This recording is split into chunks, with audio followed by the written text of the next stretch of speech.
And now, WWE presents WrestleMania.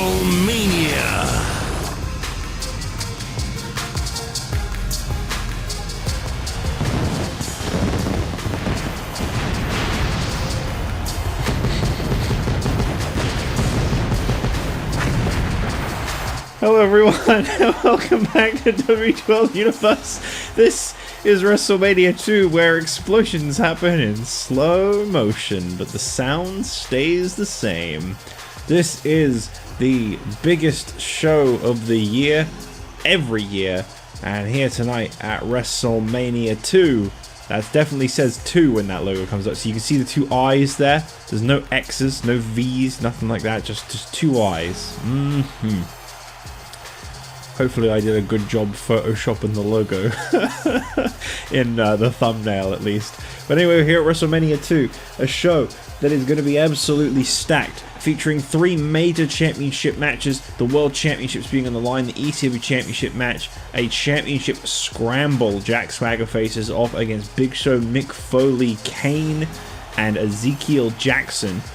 Plus, in the main event of SmackDown for the WWE Championship, it has been almost an entire year in the making. John Cena and The Undertaker finally go one-on-one for the WWE Championship tonight. And for the World Heavyweight Championship, the 2011 Royal Rumble winner Batista lays it all on the line to prove that he can do what he said he was set out to do all along, and that he can defeat Brock Lesnar to become World Heavyweight Champion. Those are our big main events to come tonight. But first up, one long-awaited 6-man ladder match. I've been looking forward to this one for a long time. What better way to kick off the show, I say. That's my pueblo.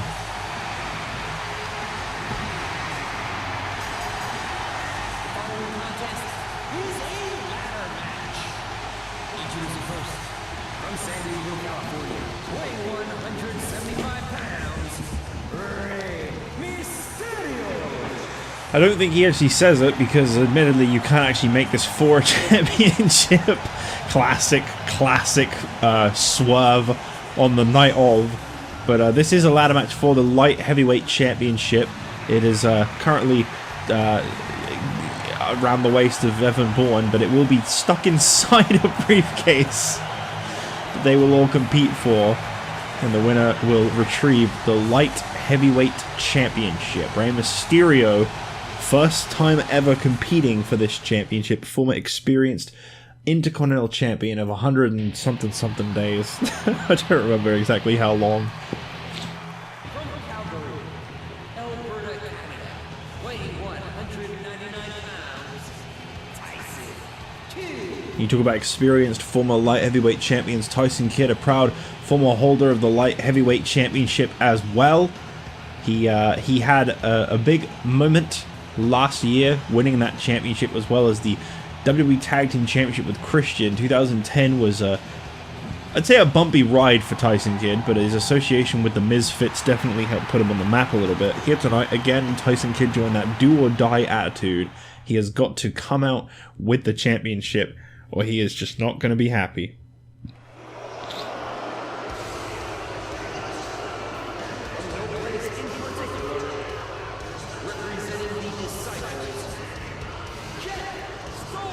Perhaps one of the biggest opportunities yet. Jetstar, excuse me, Jetstar competes for the Light Heavyweight Championship tonight. This is the first time ever for him. He has never had a singles championship opportunity before, so this means everything to Jetstar. He needs this victory tonight.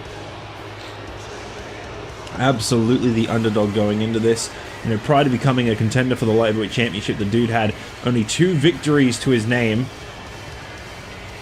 One half of a tag team with Nemesis, the Disciples of Darkness, trying to make themselves more of a recognized force on SmackDown, but it is Jetstar who got that WrestleMania match this year, qualifying for this ladder match. And I'm sure Nemesis is watching on with eager intent at the hopes that his partner walks out with the championship.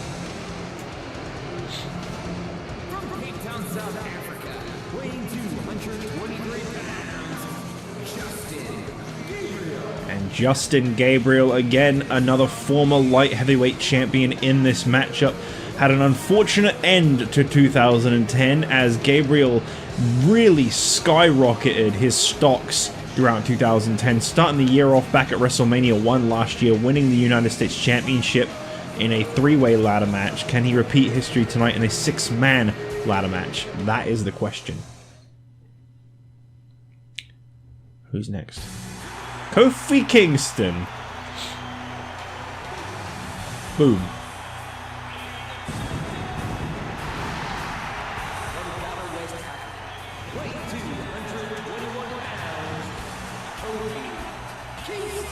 Kofi Kingston is as well a former light heavyweight champion. In fact, the current reigning champion is the one that beat Kofi for it. But Kofi has had a hell of a hot streak at the start of 2011, including a incredible WWE Championship showing against The Miz at the Royal Rumble 2011. He may not have won, but I think he definitely put his name a little bit more on the map. He's finally breaking out now. Kofi been around since the beginning, but here tonight, he looks to change history by winning the third light heavyweight championship, my bad.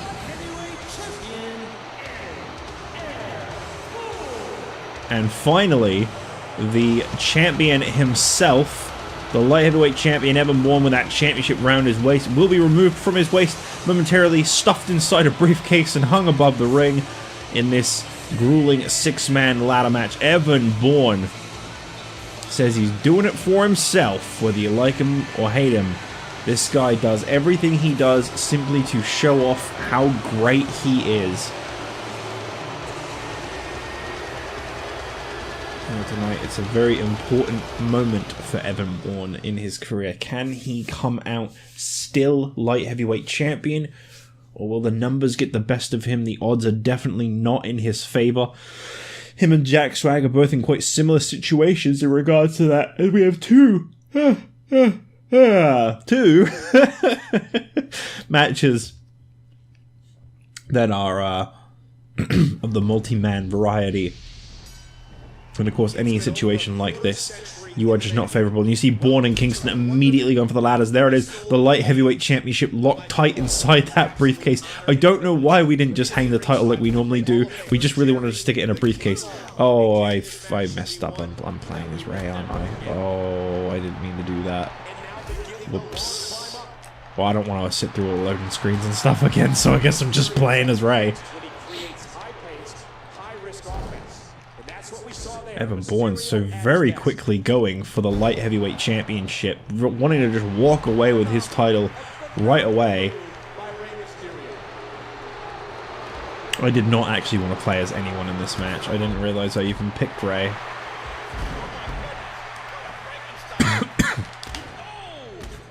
Oh! We just saw on SmackDown just 2 days ago the team of Jetstar, Rey Mysterio, and Kofi Kingston take a disqualification loss to the team of Tyson Kidd, Evan Bourne, and Justin Gabriel. They just couldn't quite work together. They got themselves disqualified for it. And a week prior to that, Rey Mysterio and Jetstar actually worked together as a team pretty successfully, defeating Evan Bourne and Justin Gabriel.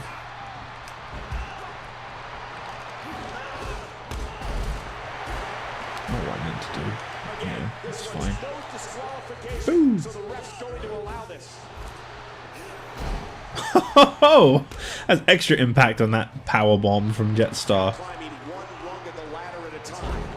Mysterio up top. He can't reach. He can't reach. He didn't. Oh my god.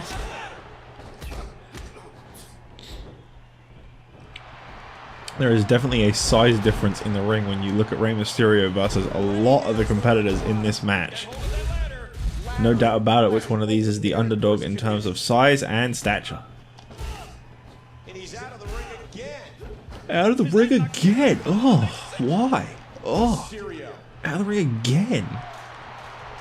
He sounded so annoyed about it. Ooh.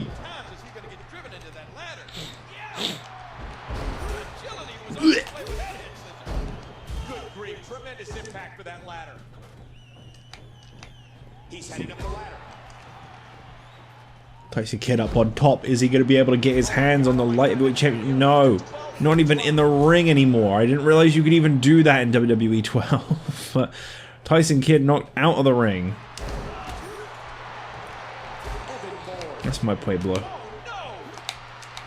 I don't even know what that means. It's just a sign that a fan had, and I was like, I'm gonna say that from now on. And that was the story of how I became the guy that says, that's my Pueblo. I don't even know if I'm pronouncing it right, actually. I'll be completely honest. Mysterio, Tyson Kidd heading up to the top. Mysterio got his hands on the Lightweight Championship with the audacity to just grab on it right in front of him and Bourne, and both crashing down. This could be a very lengthy ladder match, no doubt about it. 6 men in the ring. How do you find an outcome? Ray going straight back up. That ladder just slides all over the place. I can't believe how slippery the floors are in this ring. Surprisingly, none of the wrestlers ever fall over. It's only ever the ladders that go slipping and sliding all over the place. This young man, Justin Gabriel, can do things that, well, nobody else can do. That's not what I meant to do at all. Shame on you.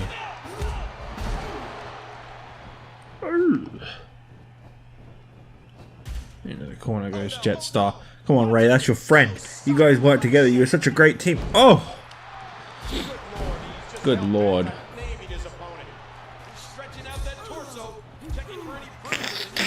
Oh god, I got a really weird feeling in my nose I get sometimes.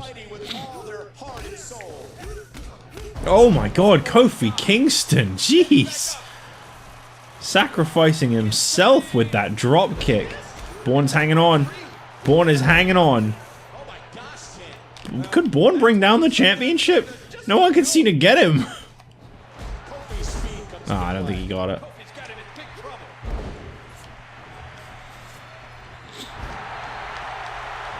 I'll tell you what, that was an impressive attempt by Evan Bourne there. He really had that thing on tight. Rey Mysterio. Rey Mysterio. Rey Mysterio. Oh, I really want to do 6-1. Here we go. Rey Mysterio bouncing off the ropes. And he knocks everyone off the ladder just by running into it. Can't really expect to get that much momentum bouncing off the ropes with this much happening in the ring. The 619 is just not a thing that you're going to see happen in this match. Ah! It would be WrestleMania without Rey Mysterio sound effects.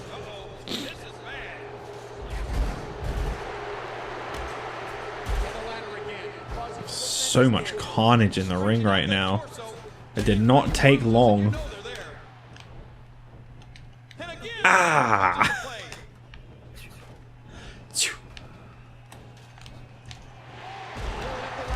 Mysterio, he's climbing up.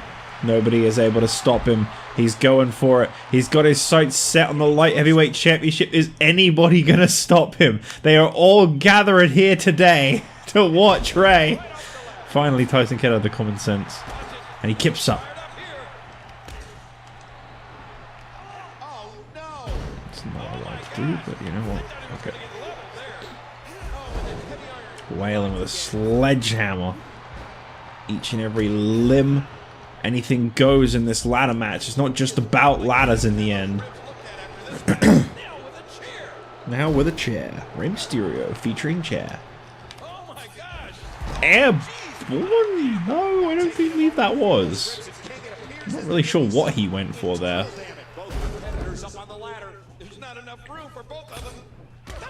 Big drop kicking. Oh my god, Justin Gabriel landing outside the ring and he is fine. That did not do anything to him. Wrongs. Uh-oh, Tyson Kidd. No, no, no! I thought he was going to go outside the ring, but he didn't.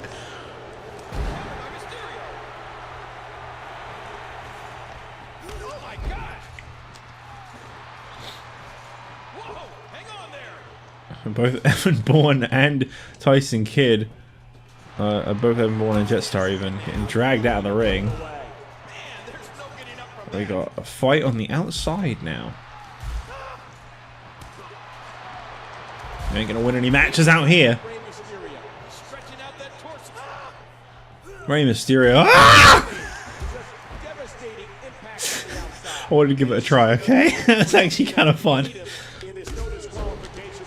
Ooh, right to the face of Evan Bourne, the defending light heavyweight champion. Rey Mysterio is just trying to clinically remove from the match with a steel chair assault.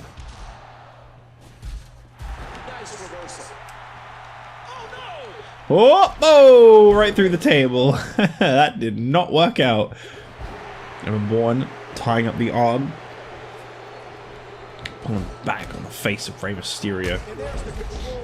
I believe we just saw a Trouble in Paradise in the ring there. Frankensteiner. Mysterio.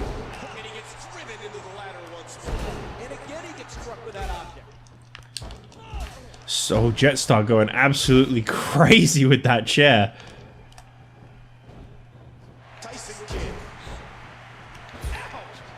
Tyson Kid. There appears to be a... Okay, never mind. I was about to say there appears to be a chair just stood up sideways in the ring, but that certainly does not. Right, he's got that ladder perfectly centered. And again, ladder perfectly centered. Rey Mysterio, he's going up. No one seems to have their eyes on the prize but Rey right now. How weird is that? He just doesn't seem to be able to reach. Evan Bourne up top. Rey Mysterio got him. Big neck breaker. Oh my god! He's begging for it. Evan Bourne just dropped from that 20-foot ladder, and he's already up because this is WWE 12. Selling? I'd hardly know her.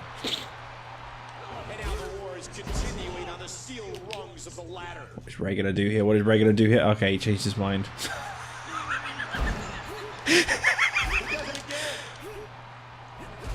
Uh-oh. Uh-oh. Oh my god. Oh! Fell straight off the ropes.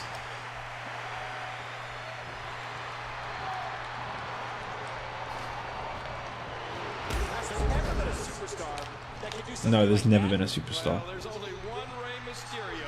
That was incredible. Watch it. Like a zombie is the way these guys walk around the ring at this point. Oh, big steel ladder shot to the face of Tyson Kidd. And I feel like a lot of the participants in this match have kind of forgotten the objective here and are just now starting to try to hurt each other. Bastard. That's my Pueblo. Let's go who? Go dump truck? Please be careful. Did you see that? Oh man, it doesn't get much closer than that. Oh, he's on the move again. What happened there? No! No! Oh. Justin Gabriel! Yes! Go on, do it. Do it, you beautiful bastard. Bring that championship down. Oh. Really thought we were going to have a moment there. Oh, Jetstar, why? Oh. He's standing up. He's doing a... Oh, fuck! That did not go as I wanted it to. Here he goes again. And no one is allowed to climb the ladder to the success. Hurricanrana. Oh, I didn't want to do that. I was going to just let him grab it. These matches can go for such a long time. I knew what I was signing up for when I booked this, though. I knew. Bourne up top, Mysterio up top, another devastating neck breaker. Oh my shit.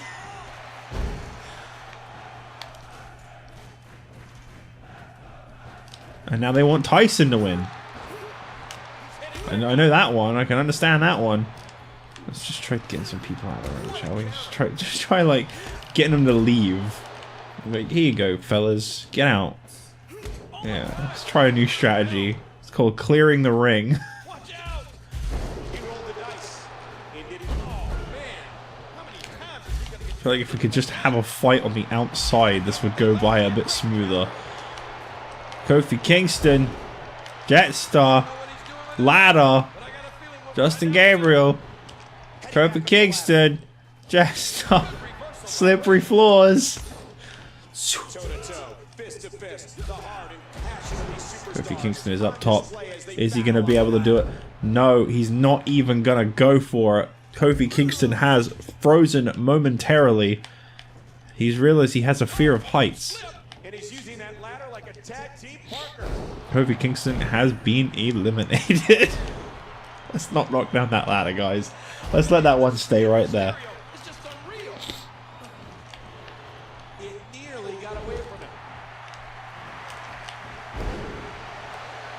I don't know if you can knock that ladder down, to be honest. I think it might be stuck.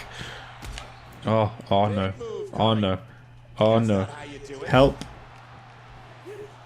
That's not how you do it, silly buns.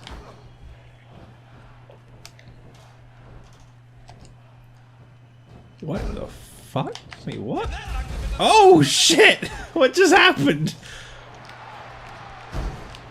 Kofi Kingston has woken up from his coma. Rey Mysterio climbing the ladder. Kofi Kingston climbing the ladder. Rey Mysterio up top. Kofi Kingston back out. Oh, ladder's not in place. He just climb anyway. He just fucking climb anyway. Oh my god. These light heavyweights are laying it all on the line in the most strangest match I've ever seen.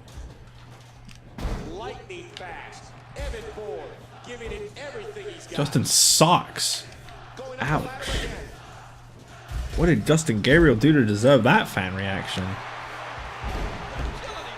Just put it right here.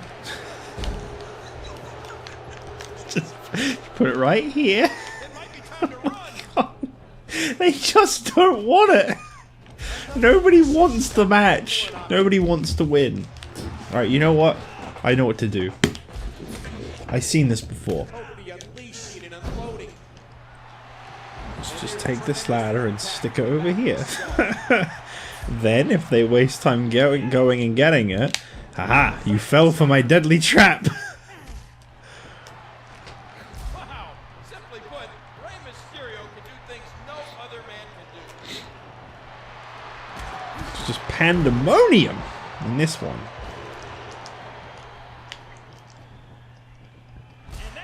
Let them have a 4-man match. I'll just take care of Bourne. I'll just keep Bourne away. New champion.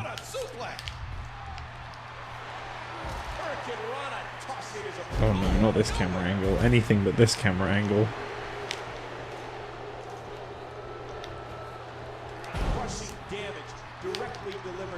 Come on, come on, come on, come on, come on, come on, come on. Come on, Ray, come on, Ray. Come on, Ray, come on, Ray, come on, Ray, come on, Ray, come on, Ray.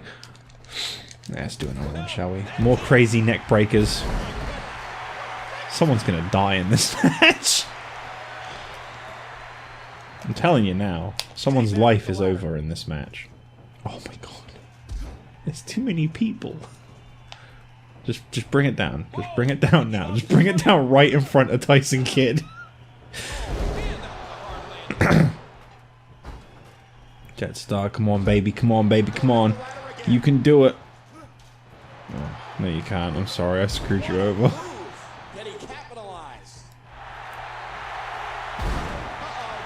Uh-oh.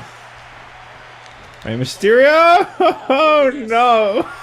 I really thought I could have done it there. I thought, the opportunity was there, but I remembered they just don't sell anything. It's like a match of just 6 Hogans.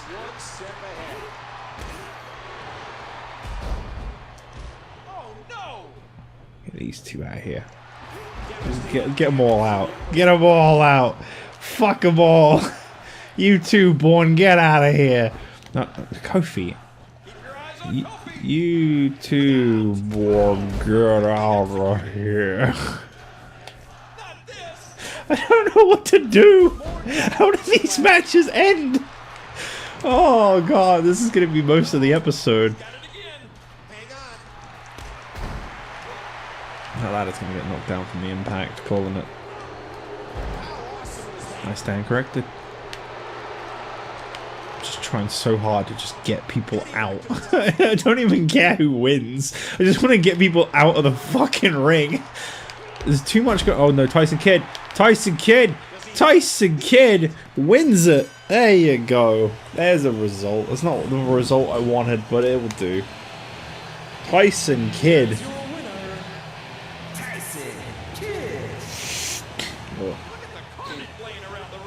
Tyson Kidd is victorious.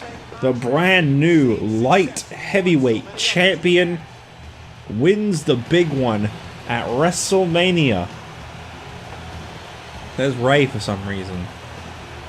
I mean, he did have the most experience. He won a 4-man ladder match back on SmackDown. Tyson Kidd, the new light heavyweight champion. What a way to kick off WrestleMania. What a long 20-minute ladder match that was.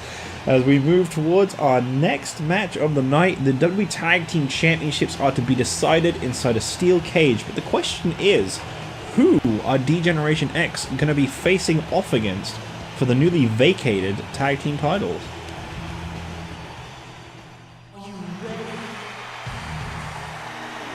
I don't know if I am ready. This is a very strange match we got on our hands here. I've never seen this at a WrestleMania. Mystery opponents for vacant titles. Miz and Morrison were forced to relinquish the championships when Triple H and Shawn Michaels with DiBiase injured the Miz. Morrison, of course, defending his Intercontinental title later on tonight. He can't compete in both matches by himself.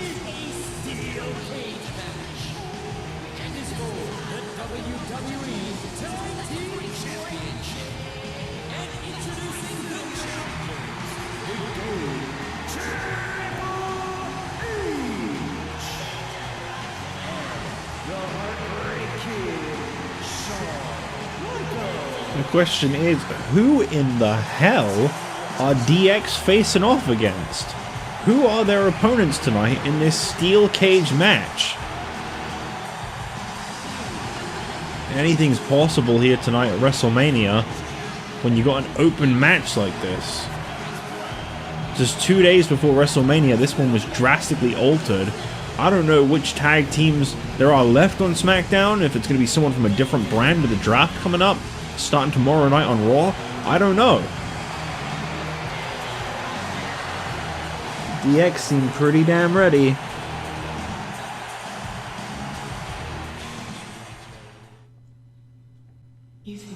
Wait, what?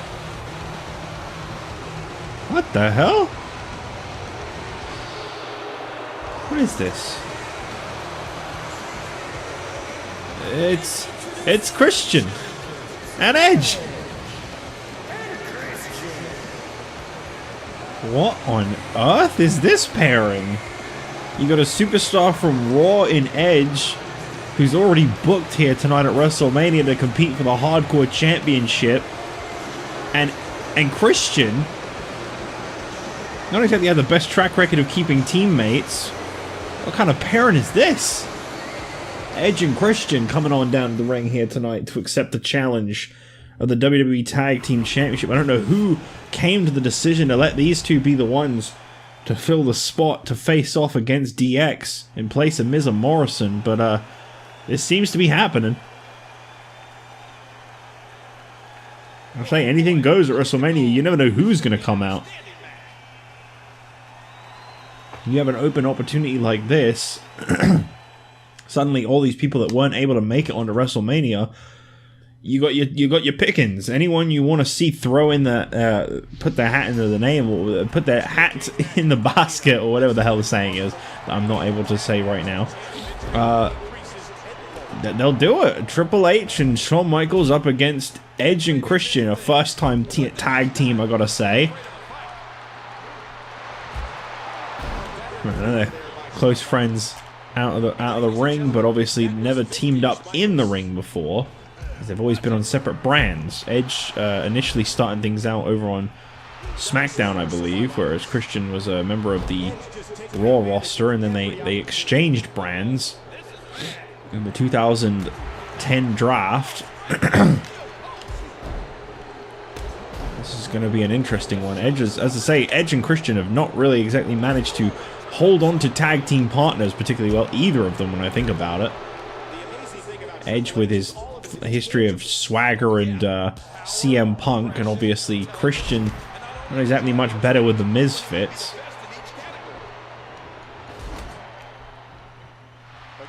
But Mr. WrestleMania, as he likes to call himself, Christian has found himself on WrestleMania now. So congratulations, I suppose.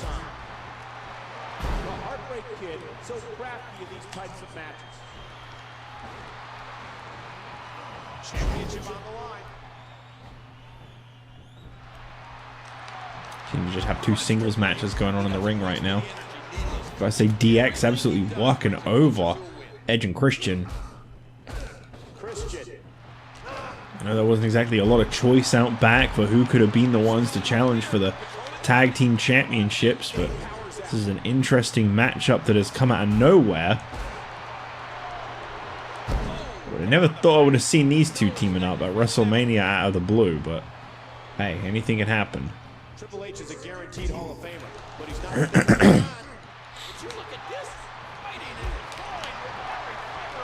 Very nice. With the championship at stake, you know these superstars will give everything they have to win here tonight.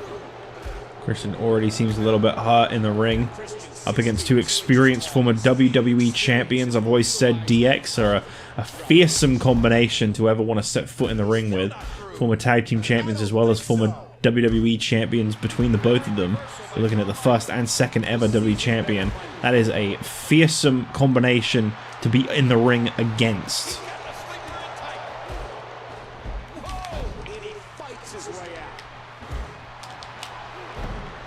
Okay, completely whiffed that one as usual. Neck breaker by Shawn Michaels.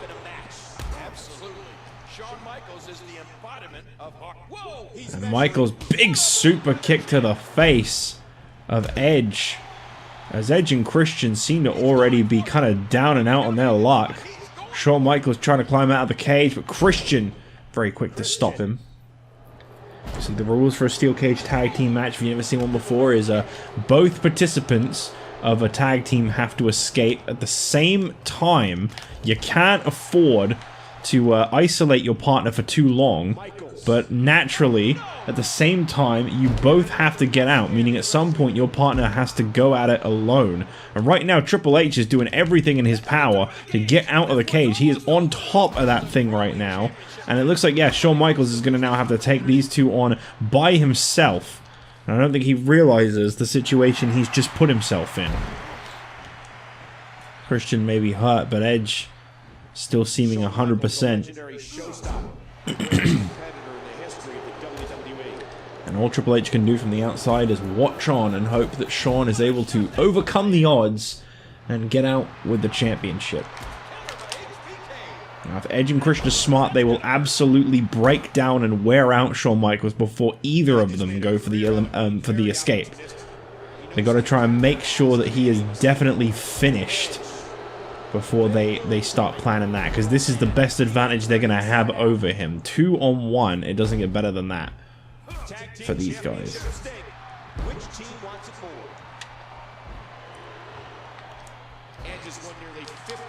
Shawn Michaels getting locked into a camel clutch hold there, but he fights his way out of it. And the Heartbreak Kid going to try and fight off both these two by himself.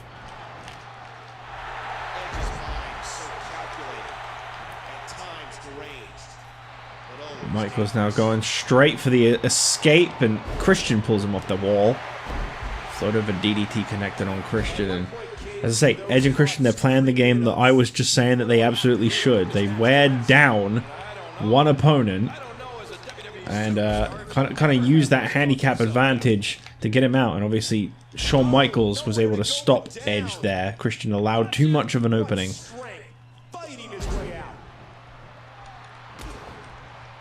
Shawn Michaels has been a WWE champion, a world champion, Intercontinental, and tag team champion. If I were Christian, I'd get out of there. Christian is the one that seems to be hurt. This is what WrestleMania is all about, ladies and gentlemen. The passion. And Michaels now coming in with a flurry of offense. Yep, he's got Christian. And he's got him again. Shawn trying to stop Edge from escaping the cage. Could this be a mistake? Edge.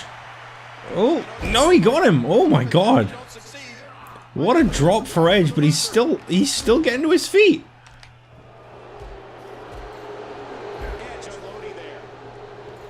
Michael seemed to be absolutely in control for a second there, and Christian trying to get out. And it looks like this is now going to become a one-on-one match between Shawn Michaels and Edge. Yep, Christian is on the other side. There's no stopping him once they reach that point. And Edge busting Shawn Michaels open as we come down to these two in a one-on-one situation. Christian, Triple H helpless in this one. Uh-oh, Edge actually doing his finishing move. Oh my god, it really is WrestleMania. Michaels with the reversal. Michaels, super kick. And Edge just shooting back up to his feet. Charges in. Oh, nice reversal by Shawn Michaels. Michaels. Uh-oh. I think DX might have secured themselves a victory in this one. Oh, no! Edge! Nice reversal. This could be a big mistake. Edge should have absolutely have tried to take down Shawn Michaels that little bit more. Oh, there you go, Edge. That's a nice move. Is this going to be enough? Shawn coming on the offense again, and this time he gets him. And Michaels now going to go straight for the escape. I keep going to say elimination. And Edge drags him straight off. And again. The back and forth between these two seems tense. Michael's not going to make the same mistake again. He's got to try and wear Edge out. I cannot believe the turnaround this match had. Triple H got out of there so fast. Christian getting out too, and uh-oh. He's looking for the silly spear. Edge on the top. Dive. That's why they call it the silly spear.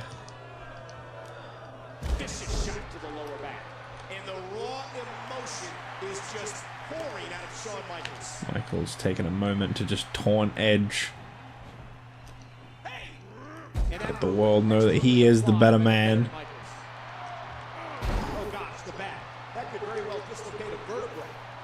Michaels now going up again. Gonna try and get out of that cage as quick as possible. Oh, got him.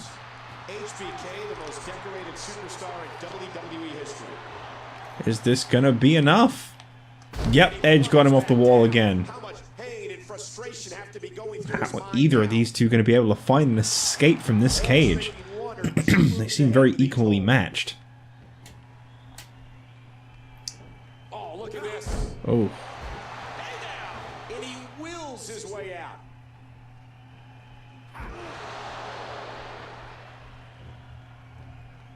Edge now going up once again.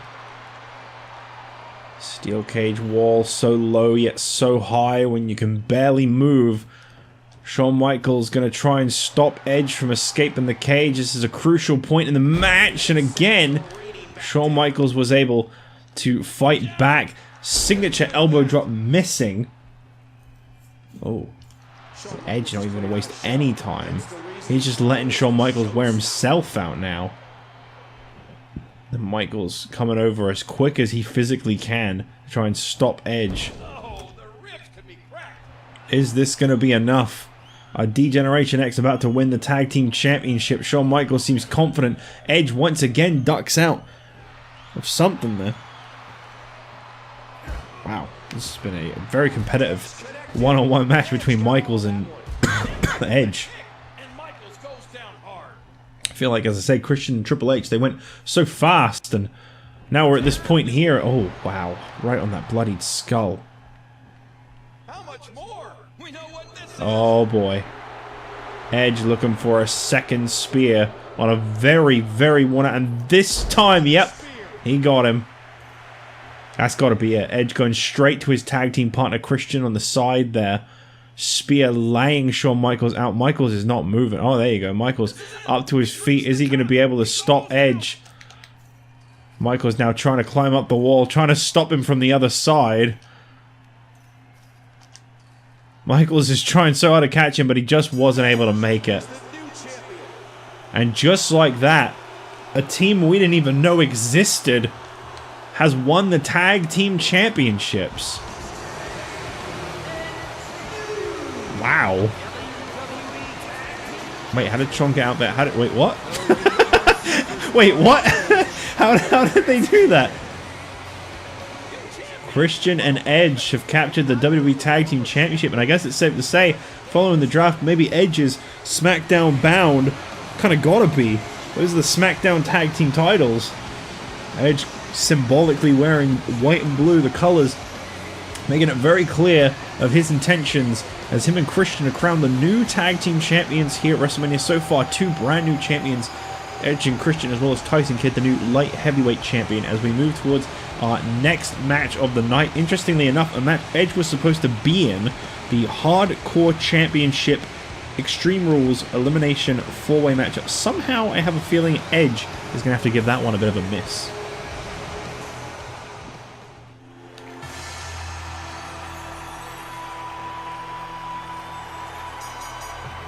The following contest is an Extreme Rules match and is for the Hardcore Championship. And introducing the challenger from Hollywood, California, Goldust. So here we go, Goldust out first, the longest reigning Hardcore champion in history.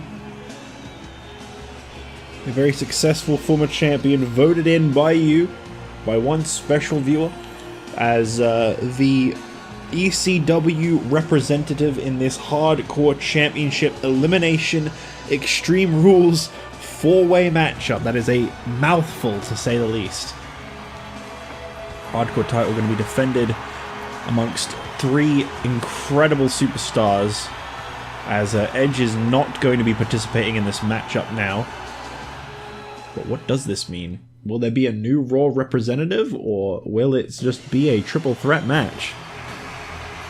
We do still have a Raw representative in the match in Randy Orton. And introducing the challenger from Victoria, Texas, weighing 252 pounds, Stone Cold Steve Austin. Stone Cold Steve Austin has not held the Hardcore Championship, admittedly, but it does feel like a natural fit for him. The former WWE Champion of, I believe, 105 days, a very successful former WWE Champion at that.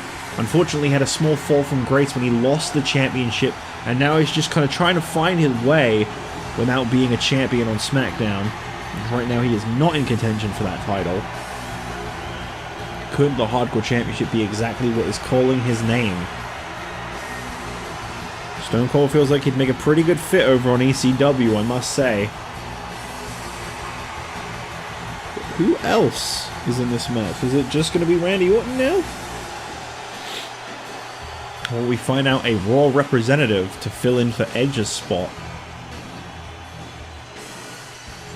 Edge, as of right now, is still under contract as a Raw superstar, despite holding a SmackDown Tag Team title. Okay, well there's the champion himself. Randy Orton with his WW, as it says up there in the corner. Couldn't possibly just put an E on there instead of an F. Nope, better just take the whole letter off instead.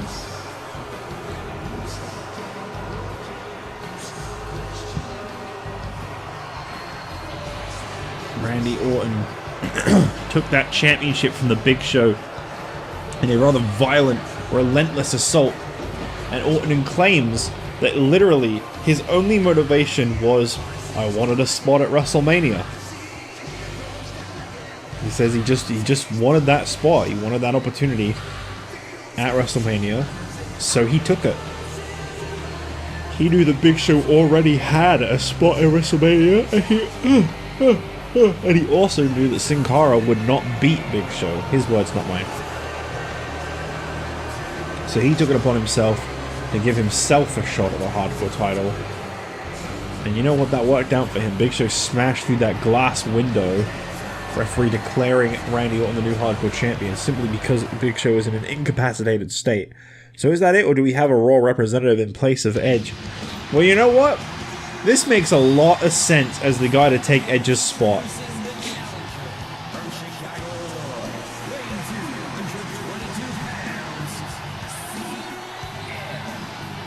The Hardcore Championship, I think, is the exact thing CM Punk needs to put his name back out there and start rebuilding himself. This is a great opportunity for CM Punk. Stepping foot in the ring with Randy Orton, a man who has kind of haunted him for a long time. Stone Cold Steve Austin, a WWE champion, and Goldust, the greatest hardcore champion thus far. This is a big opportunity for CM Punk, absolutely. Good for him for getting Edge's spot. That to me just makes sense.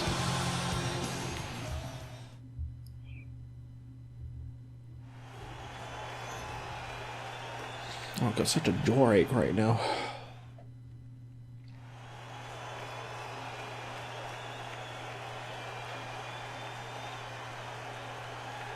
And that's what it's all about. That's the prize they're going after right there. That's right. Our referee. Okay, I'm just gonna quickly grab a drink because I'm thirsty. Give me a moment. This is an extreme four-person contest. To survive, to win, you have to dance perilously close to the psychotic fringe.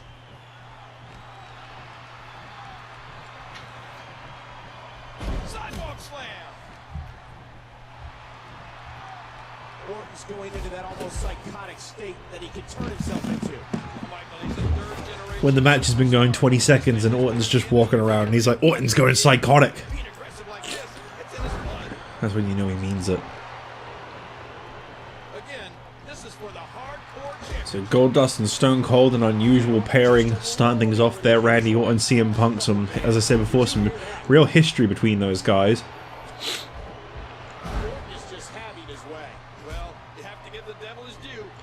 Coming up next, we got the Intercontinental Championship on the line. John Morrison going to be defending the title against Ted DiBiase. Must feel very strange for John Morrison to have watched Edge and Christian capture the WWE Tag Team Championship, knowing his partner The Miz is injured, and that's the only reason Edge and Christian were even in that match. Tough loss for DX tonight. Both Shawn Michaels and Triple H now 0-2 in their WrestleMania records. Oh, I feel like I need to blow my nose. I'm going to mute the mic for this because it's going to sound horrible. I'm just going to blow my nose for a sec.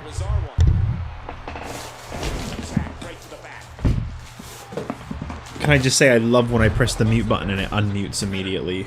Yeah. Now that I've grabbed a tissue, one sec. Big move coming. Every move that Orton makes is cold and calculated. The Hardcore Championship is on the line. And the pain has to be shooting through his face. Yeah, that would have been horrible to have listened to. Okay. Oh, this is bad. We haven't had a single elimination and it's been 2 whole minutes. Falls Count Anywhere, Extreme Rules style matchup.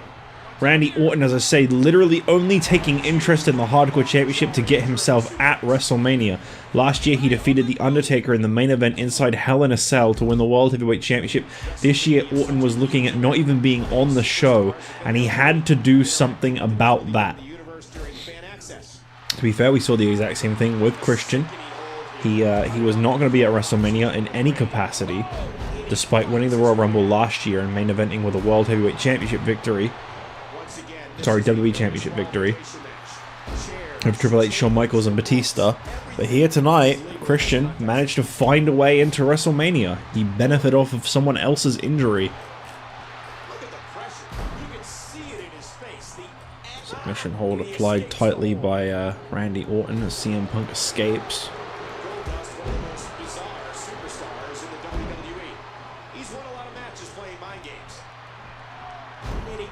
the arm.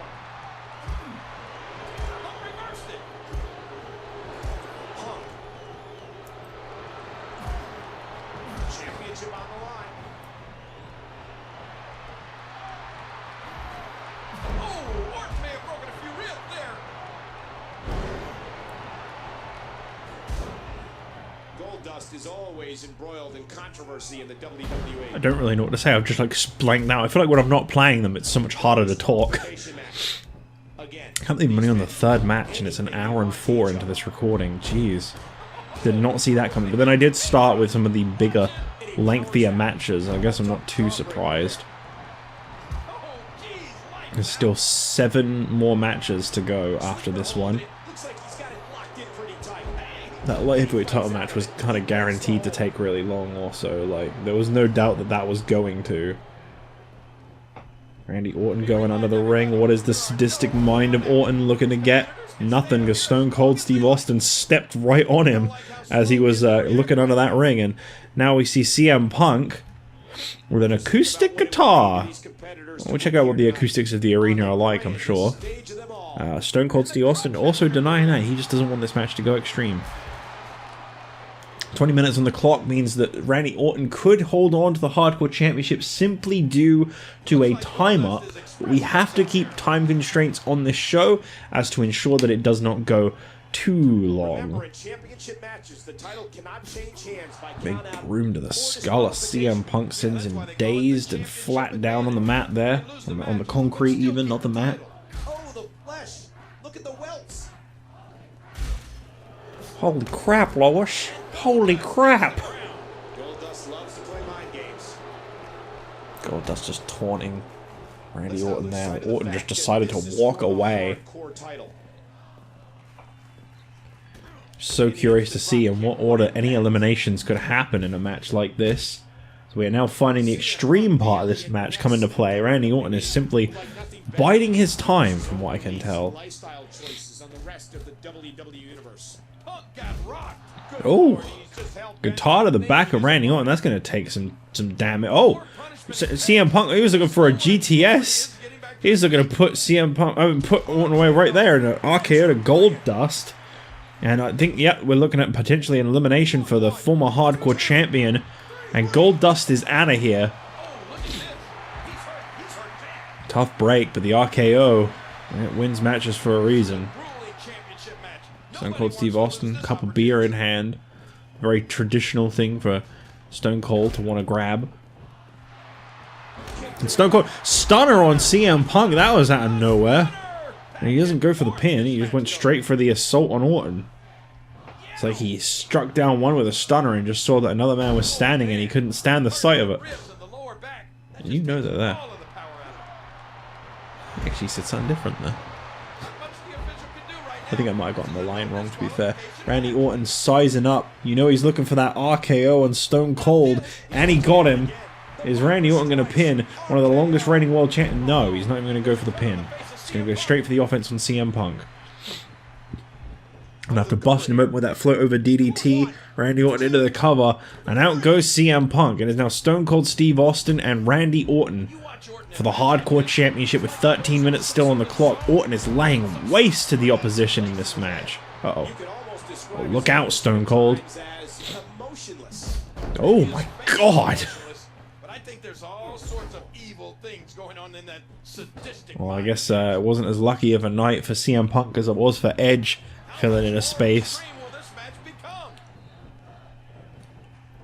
Stone Cold favoring that head. He's trying to get back into this one, but Randy Orton seems to have everyone's number tonight. Even the surprise entrant of CM Punk has not managed to phase Randy Orton in this Hardcore Championship defense. And he goes in for the cover here, and it's going to be an underwhelming finish for sure, but there it is. Randy Orton just laid waste to Goldust, CM Punk, and Stone Cold. I believe he eliminated every single individual in that match, actually. Yes, he did. Well, Goldust might have been the longest reigning Hardcore Champion, but I have a feeling that record is about to get shattered because Randy Orton is on a roll already. If he could pull off a victory that incredible here at WrestleMania, this guy is in for as long of a hardcore championship reign as he wants. What a victory that was here tonight. As we move towards our next match of the night, John Morrison defends the Intercontinental Championship against Ted DiBiase, and he is going at it alone in this one.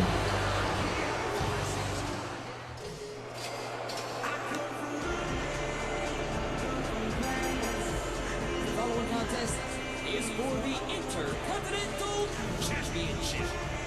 Introducing the challenger, the $1 Million Champion, Ted DiBiase. This man has become, in my eyes, a grade A supervillain after what he announced when he made his move to SmackDown, throwing away alliances, throwing away people that relied on him as their income, as their form of employment, just literally dismissing them, telling them they were of no use to him anymore. He'd rather get his own shot at the Intercontinental title. Well, I hope it was worth it, DiBiase. I hope tonight you actually do manage to beat John Morrison, because should he not beat John Morrison, well, I gotta say that's a waste of 3 people's contracts right there. You know, there was an opening in the tag team title cage match, another opportunity for those guys to come back from unemployment and get that shot. But as a reminder, it was DiBiase who was their manager, and he wouldn't negotiate that. No interest.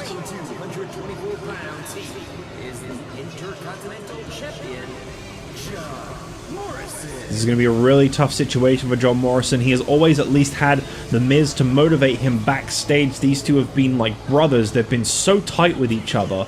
And John Morrison coming out tonight with that Intercontinental Championship slung over his shoulder. I hear he's been having some serious negotiations with Teddy Long about his contract. He is very unhappy with his treatment in the last month or so. There are a lot of rumors circulating that John Morrison has threatened to leave the WWE with the Intercontinental Championship when his contract expires. He is not at all interested in renewing after the treatment that him and Miz have had in the last month. And he says there is no way in hell you're getting that Intercontinental Championship off of him. So, interesting little establishment there. John Morrison threatening to leave the business with the Intercontinental title that he has held for quite some time. I do wonder if he'll actually be able to follow through on such a intensive threat, I guess. Really hope the game hasn't crashed. Okay, good. There it is, the Intercontinental Championship that is on the line. That is one prestigious championship, no doubt about it. From The Miz to Rey Mysterio, a little bit of Booker T, and then to John Morrison. In the year and kind of 4 or 5 months that championship has existed, it has barely ever changed hands. Probably, as I said before, the most prestigious championship in terms of successful defenses and character establishment we've ever seen. John Morrison going to waste absolutely no time going up against Ted DiBiase. This guy says that, as I say, there's a lot of rumors going around. He wants to leave the company with the championship. So don't exactly expect him to lie down and take a pin anytime soon.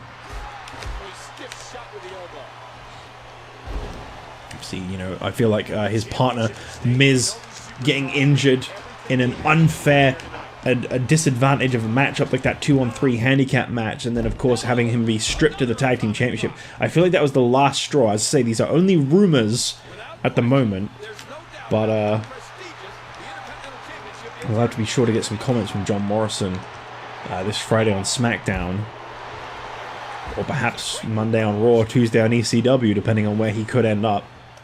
This match is being televised around the world in 18 languages. Big flapjack. Ted DiBiase getting not a lot of offense in to start things off. Do not underestimate the Intercontinental Champion. Yes, Ted DiBiase may have had a victory over Jack Swagger during his ECW Championship reign, but I'm telling you now, John Morrison has been on a roll just lately. I think if he weren't Intercontinental Champion, he'd definitely be in contention for the WWE Championship, that's for sure. That match against Justin Gabriel at Elimination Chamber will go down as perhaps match of the year 2011, if you ask me. That was such a great match. And here tonight, John Morrison is just laying waste to Ted DiBiase. There is no slowing this guy down. But in John Morrison's eyes, DiBiase was an unworthy contender. He never did anything to prove it. He just got signed to SmackDown, won a handicap match, and that's it. No, he beat Alex Riley as well. Which is the last time you'll hear me mention that name, because Alex Riley has decided to terminate his SmackDown contract.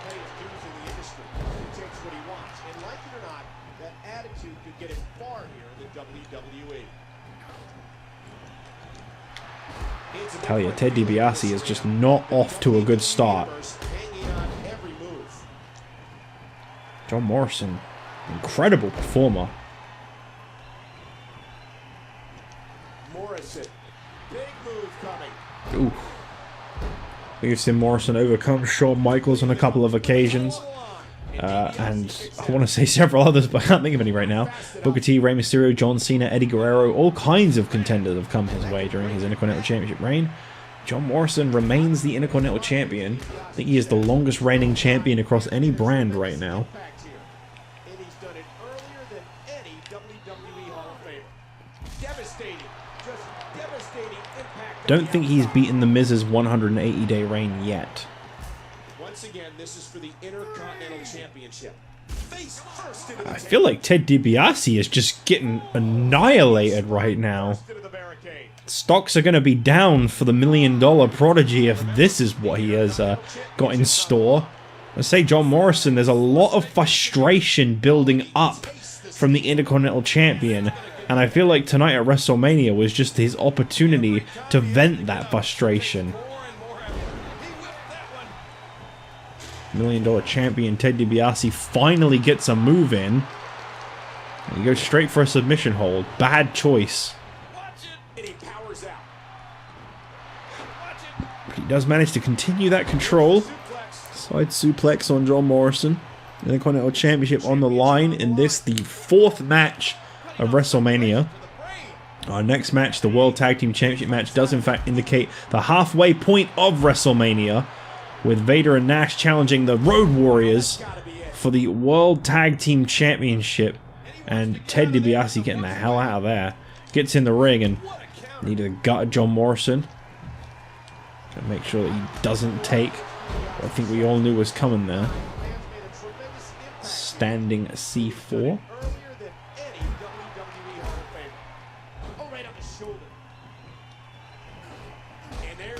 John Morrison, as I say, there's a furious side to John Morrison in that ring right now. I think these rumors may be a little more true than I initially thought.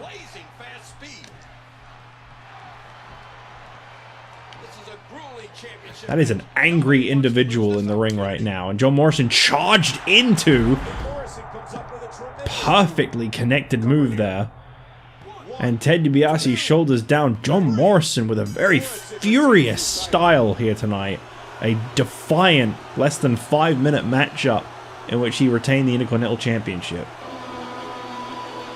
Here is your winner, and still the Intercontinental Champion, John Morrison. If those rumors are true, John Morrison's contract is up at Extreme Rules, which means that SmackDown, or any brand really, have got exactly 1 month to get that Intercontinental Championship off of John Morrison, or he really is going to leave with it. John Morrison, still your Intercontinental Champion, walking out of WrestleMania, which I believe is our 2nd successful title defense of the night. We are now 2 for 2. Odds are not in anyone's favor as the Road Warriors face off against Kevin Nash and Vader in a match I cannot wait for. The Power Trip and the Road Warriors next.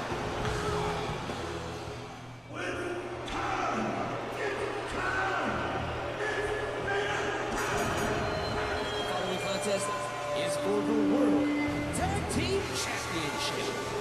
And introducing the challengers, the man they call Vader and his sexy Kevin Nash. We have hit the We have hit the halfway point here at WrestleMania 2 with this 5th matchup here tonight. The World Tag Team Championships are on the line. The Power Trip up against the Road Warriors.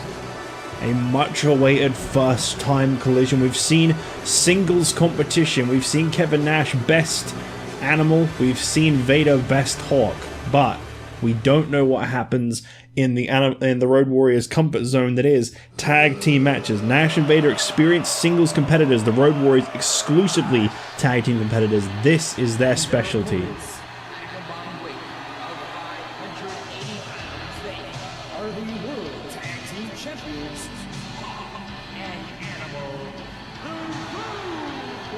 And so many comments on the Superstar threads that Psycho Watermelon was amazing and it was a must use. So I thought, you know what? With all the love and attention that this attire has gotten, this is the WrestleMania gear for these guys. I decided that a while ago. I was like, yep, that's when they're going to debut that look. They're going to use it at WrestleMania. Their special Mania gear. World Tag Team Championship firmly round the waist of the Road Warriors. It's crazy to think, actually. I don't think Elimination Chamber has even gone up yet, and here I am recording WrestleMania. Wow, I never thought a day would come where I'd be so far ahead in recording a series. That's actually a really strange feeling.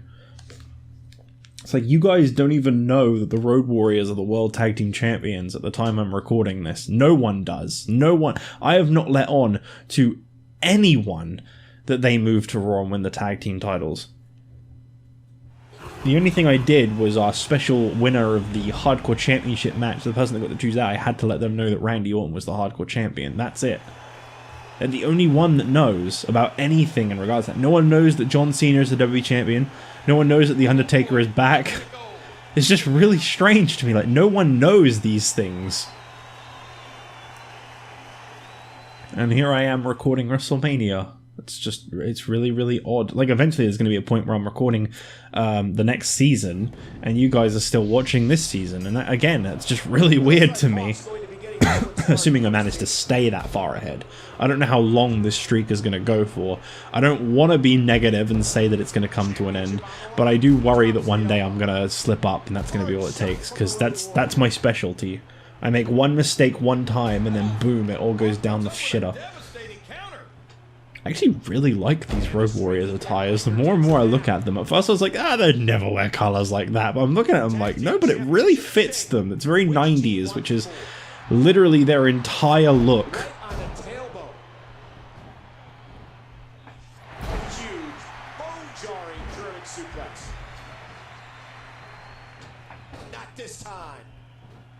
Hawk starting things off against Vader, and of course that is a matchup that we have already seen on Raw, whereas this one right here, Vader and Animal, not so very much.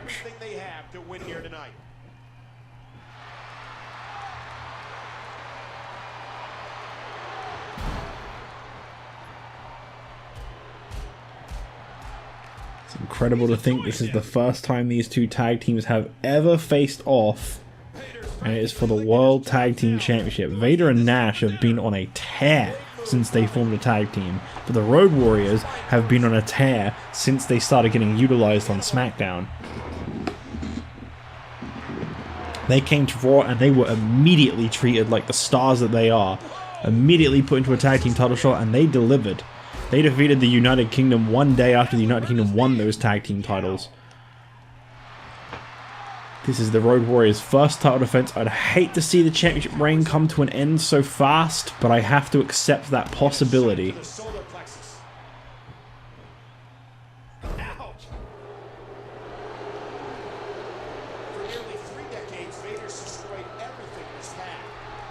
Side suplex takes down Vader. Animal now striking away at Vader as Vader locks in a submission hold. Interesting move there. Up next, a much awaited matchup once again. I mean, it's WrestleMania, they're all much awaited matchups, but this one I'm really, really curious to see the outcome of. Beth Phoenix defends her women's championship against Natalya in a submission match. Two people that were at one point incredibly tight friends as the Divas of Doom, facing off in a match in which the only way to win is to make the opponent submit. Vader has dominated the first 3 minutes of this match so far. Kevin Nash not even being tagged in yet. Snapmare takedown into a face lock. And that is not going to be enough to get the job done. As long as Vader and Nash can isolate Animal and Hawk, they now know that they are nowhere near as successful as singles competitors. They need that fluid tag-in, tag-out chemistry. That is what they rely on. That is something that we saw 6 days ago on Raw. We saw Nash and Vader try to hone in on themselves as a tag team, is their tag team chemistry. Those two work together to ensure that they function better as a tag team as well as singles individuals. And they put on a hell of a match against the United Kingdom. We saw a very defiant side of Vader and Kevin Nash in that one.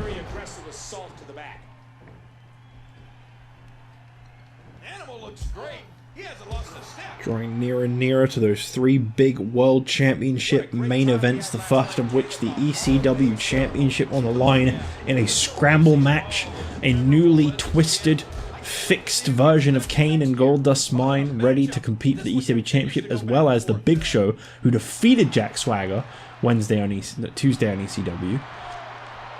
And you also got Mick Foley, a man who has become obsessed with winning that championship, and last year's WrestleMania ECW Championship match winner Ezekiel Jackson. That's going to be a really good championship scramble match for sure. Why did the signs all say Legion of Doom if they call them the Road Warriors? Are they like not allowed to use the term Legion of Doom? Because that's like owned by DC or some shit. Which is why they were just LOD at one point.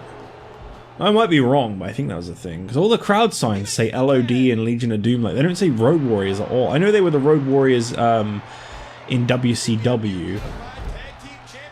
I can't remember if they were also called that in WWF. But I know they do change to fucking LOD 2000, which is better left forgotten. He's got that engine to the red line right now. Uh-oh. Wow, what a suplex. You know, there's just so much at stake for these teams. Kevin Nash finally coming into this one, 5 minutes into the matchup. Vader has definitely paid his dues in this one. But again, Kevin Nash getting out very quickly. It's like they're trying to preserve one half of their tag team. Always have him ready to tag in when they need to. WrestleMania is such a huge event. Many superstars have been here all week, interacting with the WWE Universe during fan access. Oh, look at this. Not the position you want to be in.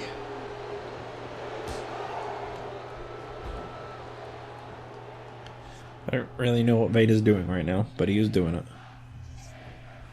Apparently Vader sucks. The more you know.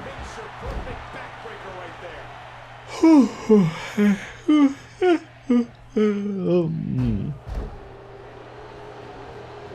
big man, Road Warrior Hawk. You know he's strong, but he's surprisingly fast and agile too. This is the way this match started out 6 minutes ago. Back to it, Hawk and Vader going to the ooh, slow but effective clothesline by Vader.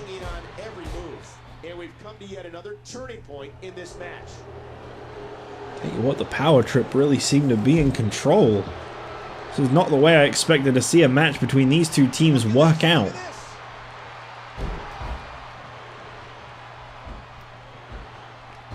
Warrior Hawk finally getting back into this maybe as he goes for the first pin attempt of the match on Vader and didn't even get a 1. That's a shame. What is Hawk looking to do now? Oh my god, incredible strength with that powerbomb to Vader. 300-400 pounds just slamming down on the mat after having lifted that onto his shoulders.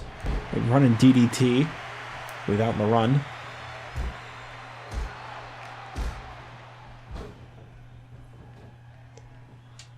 Look at this. Hawk is really getting into this now. Nash tried to catch Hawk. Hawk just brushed him off. Who will win? Who's going home with the Back into the corner of the Road Warriors now, yeah. Another beautifully executed pin attempt there from that suplex. Vader able to kick out very quick. 7.5 minutes into this matchup. Almost at the halfway point in the time limit of this match.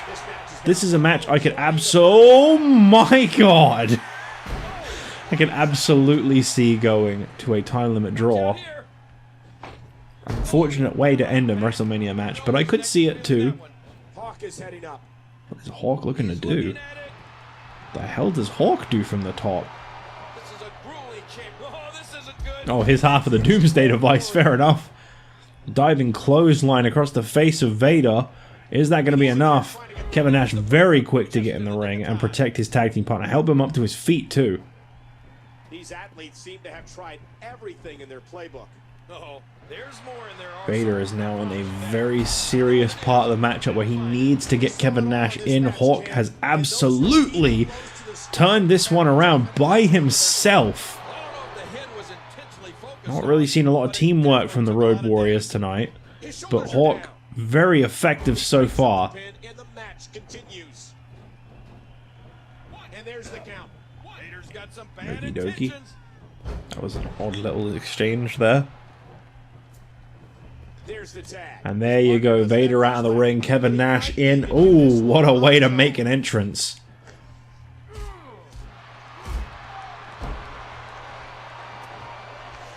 Nash just dragging Hawk up by his face. Intercepted.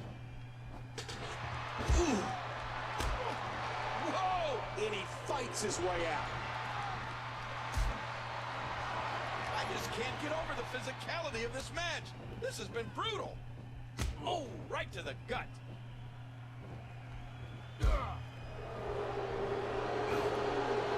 With Nash in there, you're not going to see any headlocks or arm drags.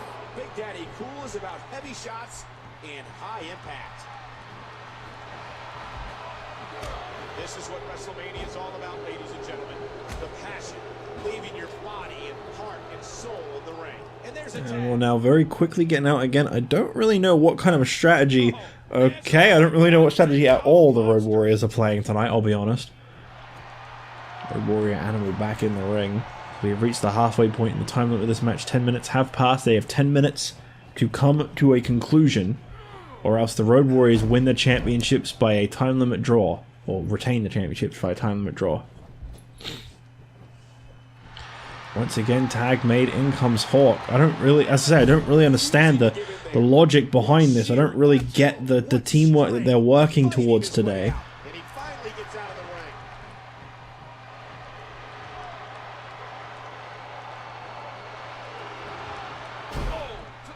ring. Great move by Hawk there.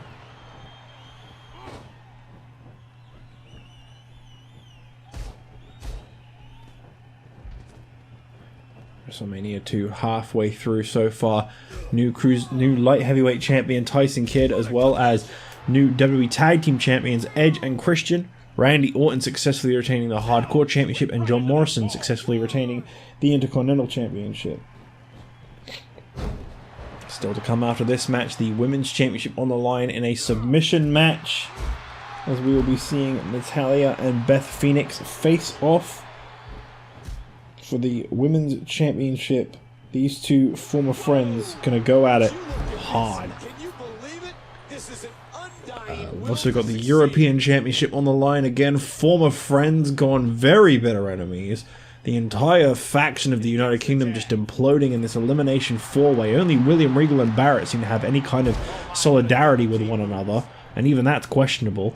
dangerous impact to the neck. As Wade Barrett defends his European Championship against Sheamus, Drew McIntyre, and William Regal in an elimination four-way matchup. So curious to see who comes out with the European title.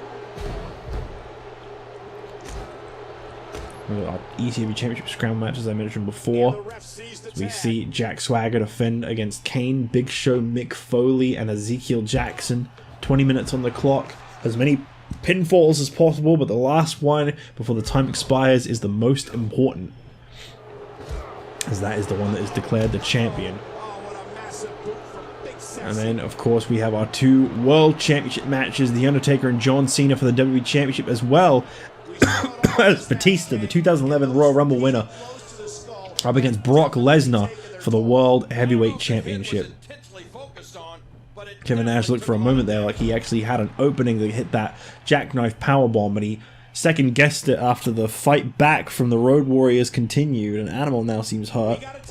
In comes Hawk. Kevin Nash and Hawk both seem to be the fresher men from each side of the team, which is interesting because I feel like Hawk has spent a majority of this match in the ring. Tag made to Animal once again. What are the Road Warriors going to do here? Double backdrop. Okay. Animal now going to try and face off against Kevin Nash, I suppose, and Nash trying to quickly get Vader back in the ring. That didn't quite work out, did it? Actually going to try and take the fight to Animal in his own corner as one of the purest forms of disrespect in a tag team matchup. Big back body drop from the top rope. That's got to be a lot of damage to Animal. If Kevin Nash went for the pin attempt, I'm sure he could have maybe even gotten a 3 from that. In comes Vader and out goes Animal. I really don't know what's going on right now. This match is breaking down in a very strange way with just 6 minutes left on the clock. What sheer determination. Hawk loves a good fist fight. How much pain must the arm be in now? Hang on. Hawk now got Vader set up. My God, what a slow build to a pile driver. But he got it. And Vader using the ropes to pull himself out of the ring real fast. And it looks like Vader wants to get out of there, but Kevin Nash... I don't really know what's going on right here. Okay, we'll pretend that did not just happen. And the ref starts the count. And that's why you never want to make Vader mad. And now his partner Tag comes made in. right in front of Hawk to Kevin Nash. Hawk very welcoming of that. Into the opposing corner goes Kevin Nash. And Hawk making the tag to Animal. I really thought we were going to see a Doomsday device for a minute there, but no, still no. And he finally gets out of the ring. Atomic drop. I do not understand what has happened to this match. This one has really slowed down in a very strange way with 15 minutes left on the clock. I mean, 5 minutes left on the clock. 15 minutes passed. Whips into that barricade. I just don't know what's happened to this match.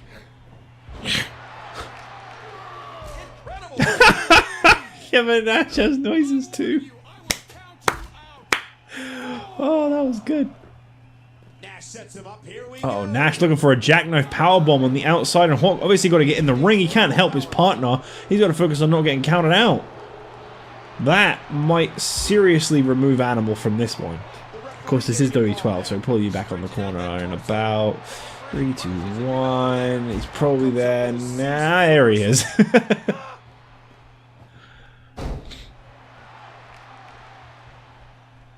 I don't even remember the last time we saw a pin attempt in this match. Hawk is doing everything he can to try and wear out Kevin Nash, who is still not showing any signs of hurting in this one. They have played a very careful and clever game. Vader has worn himself out big time, but Kevin Nash remains as fresh as can be.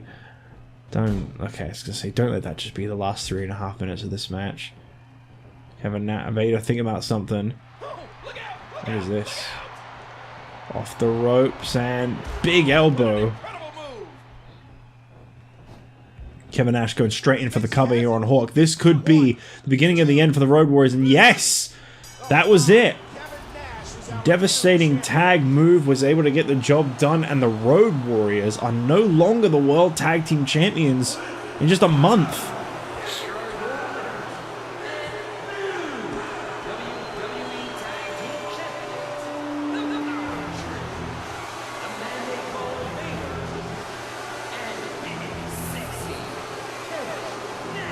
That was a well-fought match, and honestly, it felt like an incredible match to have seen happen finally for the first time. Kevin Nash and Vader are now 2-time World Tag Team Champions as the Power Trip continue to find great success as the champions of Monday Night Raw.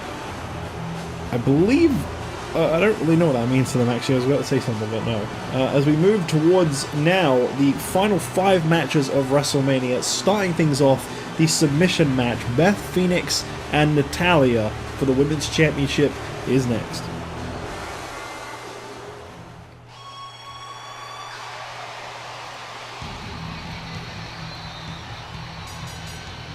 The following contest is a submission match and is for the WWE Women's Championship. And introducing the challenger from Calgary, Alberta, Canada, Natalya. Natalya comes out tonight to challenge for the Women's Championship. She is a former Divas champion. She has not ever held the Women's Championship, and at one point, Natalya was originally supposed to be the one to face Karma in the champion versus champion match at Bragging Rights. Things could have been very different for the entire women's division had it not been Beth Phoenix that took the championship from Natalya, unified the titles, and brought the divisions together. Things could have been very, very different. And her opponent from Buffalo, New York, she is the WWE Women's Champion, the Glamazon, Beth Phoenix. Beth Phoenix won that championship from Natalya. She never gave her best friend a rematch. She never showed really all that much respect for Natalya when you think about it. Natalya would be in all kinds of situations and Phoenix would just never have her back. Too busy focusing on Karma, focusing on becoming women's champion, focusing on becoming the greatest woman of all time. And I definitely think she's earned that title so far. But Natalya could be the one to make Phoenix tap out here tonight, which, need I remind you, by the way, would put Karma back in contention for the Women's Championship. So Natalya's got to be careful with who comes for that championship should she be victorious. Oh boy, look at the goal. This should be an outstanding match. Championship held high above the ring there, referee getting ready for this submission matchup. Got to bear in mind, no disqualifications, no countouts, 20-minute time limit. Only way to win is by submission or, of course, expiry at the time. This is going to be a very, very interesting one. And Phoenix immediately locking in a submission hold just 10 seconds into the match. Wow. Talk about disrespect. That's like pinning your opponent first thing. Phoenix really thinking she's just going to make that easy of work of Natalya. Not exactly sure what that means, but I like it. And of course Natalya going to return the favor with a stretch of her own, and Phoenix powers out of that one. This one's really about the glam slam stretch up against the sharpshooter. I do feel like naturally it should be one of those two moves that finishes the match, but of course there is a good chance it won't be. A very good chance it won't be. Following this, the last championship match before our 3 main events from each brand start to take place. The European title on the line, Wade Barrett's championship in serious jeopardy in a 4-way elimination matchup against his 3 former allies, Drew McIntyre, Sheamus, and William Regal. Unlike Randy Orton's Extreme Rules match that will be happening earlier in the night, this one will be just simple pinfall only. If you use a weapon, you will be disqualified. But falls will count anyway to maintain order in the matchup. And of course, 30-minute time limit allowed on that one as well. Such a big match may need it. There's absolutely no love lost between these competitors. Oh! I do wonder what the outcome of a match between these two will be. I know the last time they faced off, Phoenix won the Divas Championship from Beth Phoenix. But I feel like Phoenix won it from Natalya. She did not win it from herself. But I feel like Natalya has had a lot of time to kind of ready herself for such a big matchup like this. Of course, her husband, Tyson Kidd, now the new light heavyweight champion. It would be a fantastic night for the both of them. if Natalya were to capture the Women's Championship as well. But right now, Beth Phoenix is laying into her. And you've got to keep in mind, Beth Phoenix holds 2 victories over Karma right now. That is, in and of itself, that is a big deal.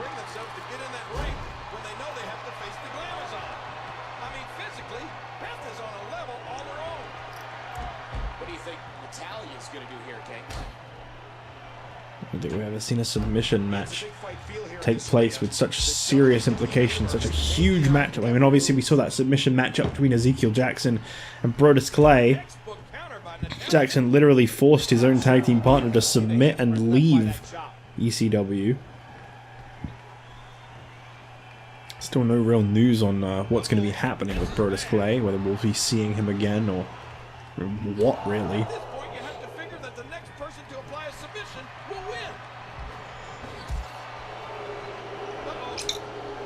Excuse me.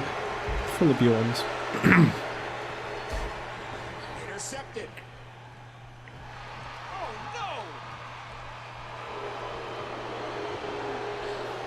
Oh, just dumps her to the side there. Beth Phoenix in control still.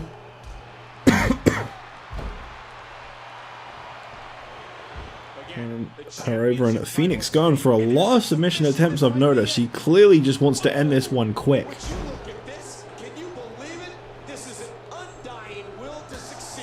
I wonder if it will take a single application of either of these one's submission finishers to get the job done, or if this will be a more lengthy, grueling matchup where they have to at least try several times before the other submits.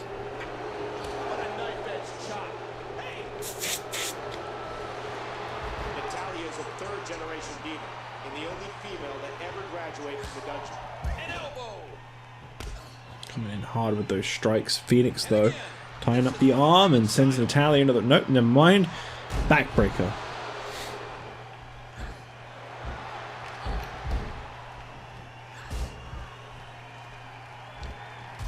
Natalya fights back against Beth Phoenix. I'm so looking forward to the draft in the next week, as I will be able to then plan things out a little better for the future, which will be fun. Submission hold applied, and Natalya with a great reversing DDT there. Phoenix. Big move coming.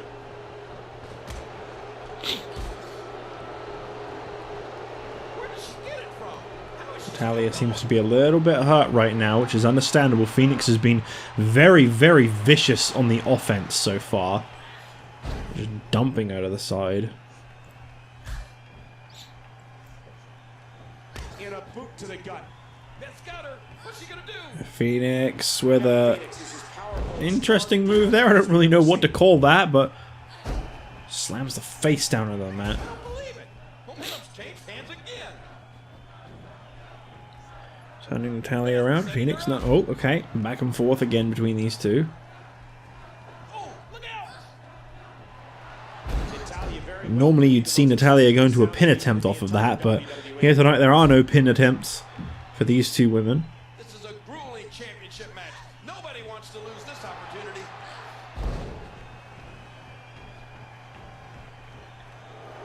Phoenix, no, okay. Nice reversal there by Natalya. Ah, look at this. atomic drop. Atomic drop. Not fast enough. Phoenix, a beautifully executed reversal into the glam slam, but not the slam lock. Compared to any other diva, Beth Phoenix can just deliver so much more damage. I feel like that was a mistake. Tilt the rope backbreaker. Watch it. Uh-oh. We might see the power of the Glamazon here. Beth Phoenix is just annihilating Natalya right now. Not this This time. doesn't even feel like a fair fight. Watch out here. Natalya wanted a submission match. You know, it was the specialty of Natalya. It favored her in this one. And she escapes. Beth Phoenix, though, recently with that glam slam lock, This is what WrestleMania is I all really about. would have thought The this would have been a little more competitive than it has been, but right now, Beth Phoenix is just annihilating Natalya. I don't feel like it's going to take too much more for her to get the victory. Look at this! Just nodding, just proud of the fact that Natalya is unable to even see what she's doing right now. And Natalya trying to fight back, but oh, bear hug. Bear hug by Beth Phoenix, that's got to be it. Natalya has taken so much damage to the torso specifically. No, okay, Natalya with a great reversal into a DDT. I really thought for sure she'd have tapped out to that. She's been favoring those ribs, that chest area for a while now. I guess I was wrong. And Natalya keeps trying to get back into this match, but the women's champion herself is clearly just on another level tonight. Nice takedown reversal by Natalya.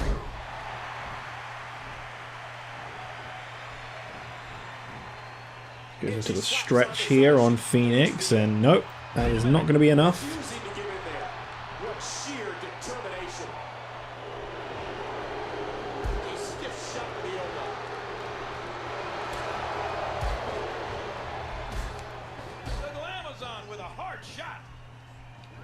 And these two are definitely starting to deliver now. At first, for the first like kind of 8 minutes, it felt like this was very much Beth Phoenix's match. Natalya, though, really trying to get some fight in there. But again, Phoenix is just right back on the offense. That low blow, perfectly legal in this kind of a matchup, unfortunately. Believe it or not, those can hurt women too. Some people don't seem to know that. So I thought I'd let you know. Still a sensitive area. Still somewhere you shouldn't really be getting hit. You're not going to get a submission with that, but it's going to do its damage. Natalya lifting Phoenix to her feet, turns her over. What is she looking to do here? A German suplex. Excellent release, excellent form. And, ooh. Full Nelson slam. As once again, Beth Phoenix is the one taking control of the matchup. For a little while there, Natalya was getting a little bit of fight in, but Beth Phoenix has made sure that that is not going to be maintained for too long. And Natalya now with a neck breaker. Beth Phoenix is focusing a little too much on the hurting side, a little less, I should say, on the submission side, which is what this match, the key to this match really is. Fisher woman's suplex, normally a setup for a finishing move, and she makes the same mistake twice of wasting her finisher on the wrong move. Almost like the AI is too stupid to realize there's a submission finisher in her moveset. Imagine that. I'd say she's just enjoying hurting Natalya. There's no remorse, there's no concern, there's no holding back, and she's not even trying to win anymore. At one point, Phoenix was all over with the submission holds, but like right now, it just feels to me like she's really not even that interested in winning. She's just interested in embarrassing Natalya, in hurting Natalya.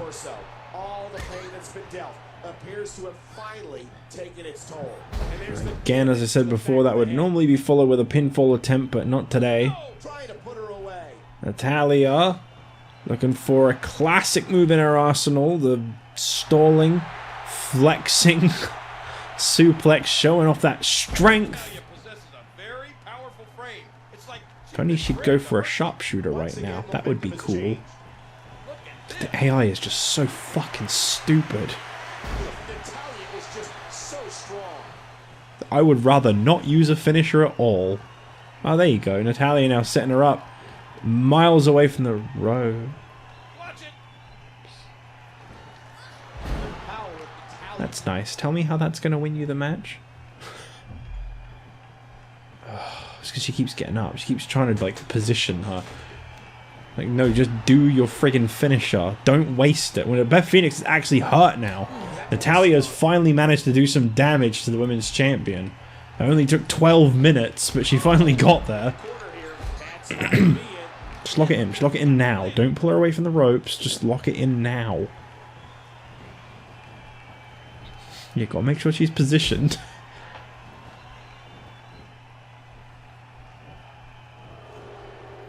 She ain't winning this one if she's gonna act like that. Okay, and now these two taking the fight to the outside. I do not believe submissions count on the outside. I don't really agree with that. I don't know why that is, but that is a oh, Natalya. Oh no.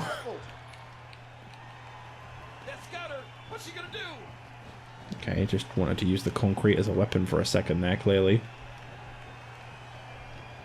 There you go, she's perfectly set up. Center of the ring. Go for it. Go for it now. No positioning needed. I mean, you could run. You don't have to very slowly walk. A little more urgency wouldn't hurt you, Natalya. Skull rattling. Oh, a nasty chop. Okay. This match is really slowed down now.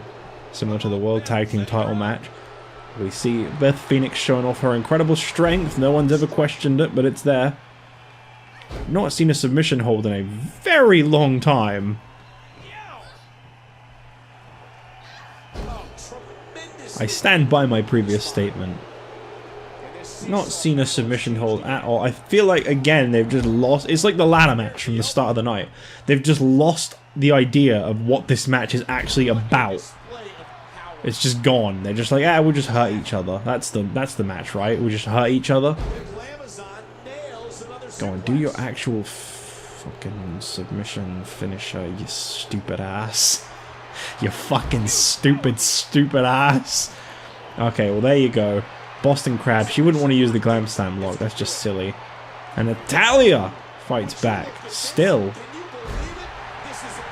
Sharpshooter. Sharpshooter. Oh. Can't sell for long enough. Not the speed she walks. Oh my god, so close. That's nice, Natalya, but it's not going to win you the match. Neither is dragging her away from the side like that. No, never is going to work. Natalya, oh, she had her. Oh my god. This is painful. I know exactly what needs to happen and it's just not going to. She won't run. She won't use the run ability to go over there and do it quick enough, so she won't sell. Oh my god, finally! The sharpshooter! Tap out. Tap out. Let it be the end. There it is. Natalya wins. Thank God for that. Don't get me wrong, that wasn't a bad match. It's just that I think at least 10 minutes of it, there wasn't a single submission hold used.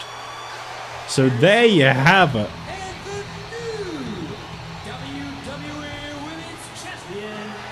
Note to self. Play all of Natalya's matches. If that's her finisher and her only finisher, play every single Natalya match possible. Now, Natalya is the brand new women's champion as the landscape of Raw continues to evolve. New World Tag Team Champions, new women's champion. Will we see a new European champion? Odds are most likely, as that match is next.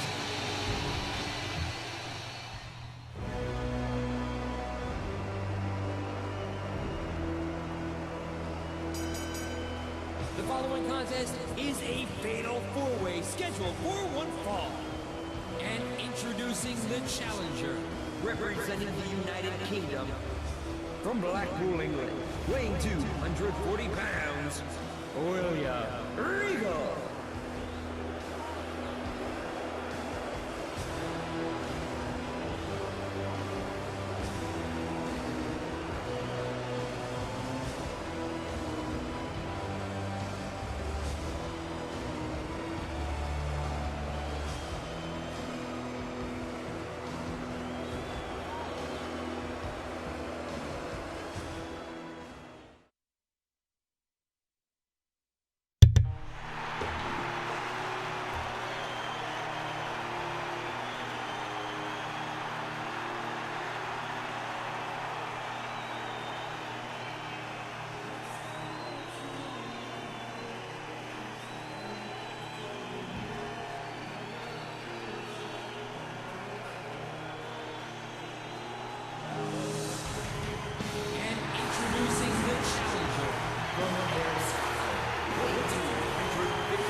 I'm back. My mic was muted. I didn't realise that. As we come back here for this European Championship matchup, the fan favourite, no doubt about it, Drew McIntyre. I mean, to be honest, the other three haven't exactly done a whole lot to win over the crowd. But Drew McIntyre is definitely, without a doubt, the fan favourite when it comes to winning the European Championship. He is the man who first held the European Championship, and since he won the title, only one other man has held it, and that is the current champion, Wade Barrett. And the thing about Drew McIntyre's reign is it ended in an unfortunate injured circumstance at the hands of the three people he's facing tonight. Never actually lost the European Championship. He was simply injured and had to give up the European Championship. So tonight is an important rematch for Drew McIntyre that has been several months in the making.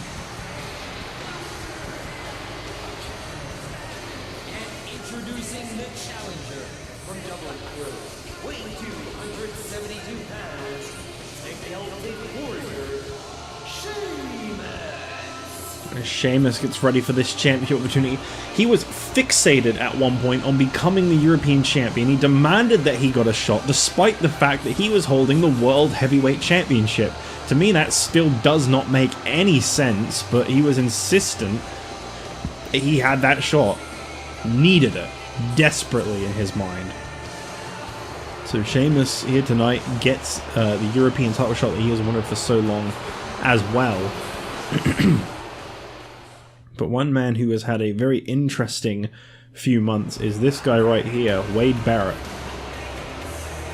And their opponent, representing the United Kingdom, the European champion, Wade Barrett. With Wade Barrett and William Regal, quite a solid tag team amongst the two of them. Very close with one another.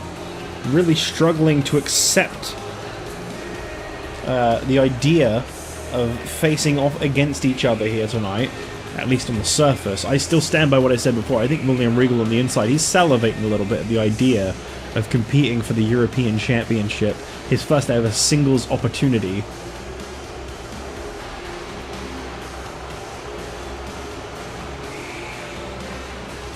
There you go, all four participants are in the ring.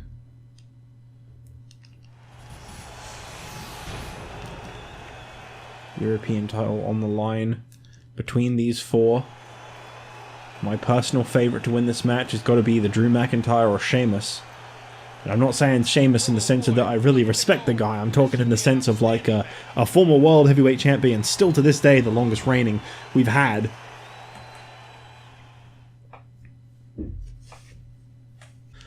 Do you guys like awkward cuts? That probably just was one, because I just watched Sheamus stare at Wade Barrett and Wade Barrett and Drew McIntyre in the corners for 14 minutes straight.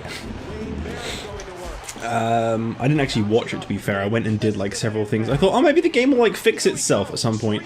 No, this piece of like burning dog shit will just carry on being a piece of burning dog shit. And you know what's done? You know what happens when it's done burning? It continues being a burnt turd. It's still shit. Incredible.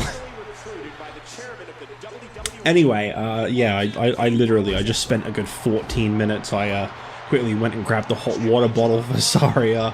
I quickly had a little chocolate bake thing. Took a leak, had a drink, wrapped up a present real quick for someone, you know, just several things before I lost my shit and snapped the second copy of WWE 12 in my lifetime. My god, I sometimes forget just how fucking garbage this game is. And it's weird because, as I said before, people never piss their pants crying and whining online about how terrible this one was like they did 2K20. But okay, yeah, 2K20, glitchy mess. You download custom things, you're missing logos. You play matches, occasionally the game will crash, but at fucking least, it has the common decency to just full-on crash and take you back to the home menu and shit, or something that happens in the match where someone, like, distorts or some shit. It's, like, funny. Whereas, like, this one just straight up will either freeze up a match completely to the point where nothing happens anymore because everyone is frozen still, Or, better yet, and the one I get a majority of the fucking time I record this, almost every single recording session contains at least one crash where the entire fucking console freezes and I have to reboot the whole damn thing just to get back to where I was. This game fucking blows, and the story mode, if I remember right, is also terrible. If it weren't for the fact that it had a universe mode in it, I would have not touched this game again for a very long time. I have appreciated the year-long series of this that I have had. I have enjoyed making the most of this piece of shit game, but I cannot wait to move to a better game, which I don't think 13 is still. I think that one's pretty fucking glitchy too, and I think 14... No, 14 I remember being okay. 14 had the odd glitch, but like, nowhere near as bad. I think a lot of the glitches to do with 14 were CAW related.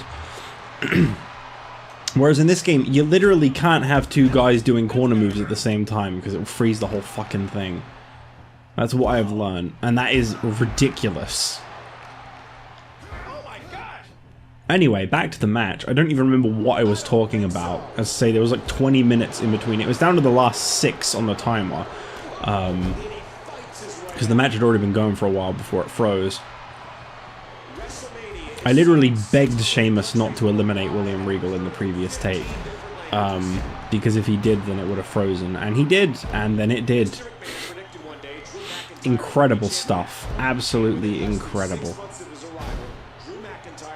Anyway, I will try to go back into super kayfabe mode now and just say, I gotta say, I'm not surprised to see William Regal targeting Wade Barrett. You knew it was going to happen. You knew when the championship was on the line, they were actually going to end up imploding.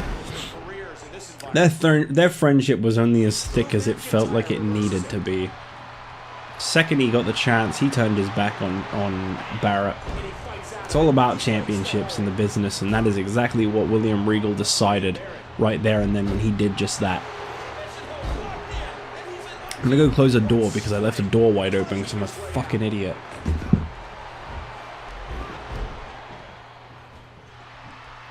This is a grueling championship match.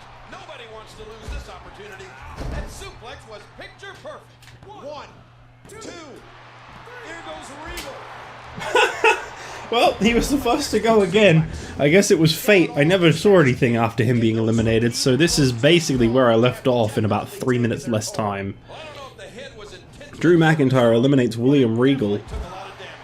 Gotta say, I'm not really surprised. He's always kind of been the lesser featured guy of this faction. It's always mostly been about these three. It's just in a way feels like natural progression for these guys. The only thing that I don't know now is who goes next. Initially, I would have said Wade Barrett, you know, it always felt like Drew McIntyre and Sheamus as the Celtic Cross. They were kind of the founding fathers of this faction, and they were the most important guys, but realistically, Wade Barrett has really put his name on the map lately. You can't forget Elimination Chamber, where it looked like he was about to win the World Heavyweight Championship, the World Tag Titles, and the European Championship in the span of a single night. Like, that is... Uh-oh. There is disqualification in this match. This would immediately remove Barrett from the match. He may not know this. Hang on, I'm just going to quickly double check. That is... I mean, I might be spreading... Oh, no, there is no disqualification. Okay, whoops. There was supposed to be disqualification. There isn't, but there was supposed to be. Because it's elimination, it was supposed to be that you could get yourself disqualified. But Wade Barrett using that steel chair to his advantage. Drew McIntyre now getting worked down, and perhaps Barrett and Sheamus have realized that they could work together to get rid of a mutual enemy. We know that they don't like each other, but both of them have a strong disdain for Drew McIntyre. Oh my god, did you see the way he spiraled across that ring? Wade Barrett knows no bounds with his strength. Ooh! Oh, wow, that was almost on the steel chair. That would have been crazy.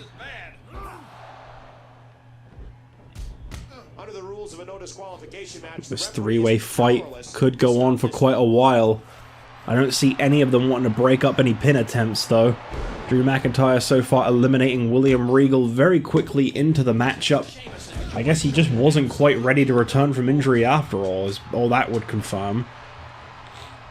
Mick Foley probably watching this out back with a big dumb smile on his face, enjoying watching these guys implode, beat the hell out of each other, and knowing that he's then immediately after this got an ECW Championship shot. This is going to be a pretty soul-cleansing night for Mick Foley, the former Raw General Manager, who really had enough of Wade Barrett, William Regal, and Sheamus. He was quite a strong supporter of Drew McIntyre. But, obviously, just seeing them beat the hell out of each other has probably got him happy. Still 3 more matches to go here at WrestleMania 2.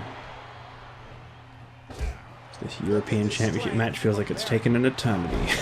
Wade Barrett going for a wasteland, but Drew McIntyre said no to that one. He shut that down. Sheamus sucks. It's not very nice, is it?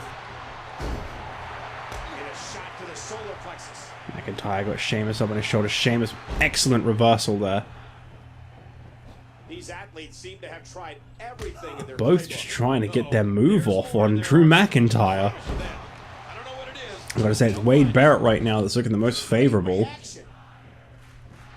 Drew McIntyre. Drew This is what McIntyre. WrestleMania is all about, ladies and gentlemen. The passion, leaving your body in part. Well, we see another elimination here. Drew McIntyre laid out center of the ring. I had a feeling a pin was coming. Drew McIntyre, oh, he's out. That is a tough break for Drew McIntyre. The European champion Wade Barrett now going toe-to-toe with Sheamus. Oh, whoa, whoa, whoa, whoa, whoa. That came out of nowhere. I was not expecting a high cross. Sheamus. High cross into the turnbuckle. Jeez. And as if that wasn't enough, he's going to keep going? Sheamus just connected with a high cross into the turnbuckle, folks. A high cross into the turnbuckle. That sounds deadly. And Barrett is still fighting. Too slow. These are 2 of the best, no doubt about it, and they really want that European Championship. Oh, throws him down. I'll be completely honest, this actually bought right into my plan. My plan for the European title match was one of these 2 winning it. But I thought I'd go with any outcome. But this was my plan. So actually, now I'm A-okay with whoever wins this. This turned out great. Oh, low blow! As we found out, no disqualification. I thought there was, but I was clearly just spreading false information. Fake news. Wade Barrett going to retain the European Championship? He is laying waste to Sheamus right now. This would be insane. No freaking way. That is probably the least likeliest outcome I had in my head. I just didn't think he'd be able to do it. Here is your winner, and still European champion, representing the United Kingdom, Wade Barrett. Wade Barrett is still European champion walking into this elimination 4-way. He was definitely one of the underdogs, him and Regal. I always felt like Sheamus and McIntyre were kind of the central focus here, but Wade Barrett really bringing it on home with this big WrestleMania victory as we move towards our main events now. Our first one from ECW, the championship on the line, ECW Championship Scramble match. Jack Swagger must face Big Show, Mick Foley, Kane, and Ezekiel Jackson. But in what order will each one of these 5 enter the ring? And that is the question I want to know, and that is the one that is still up in the air.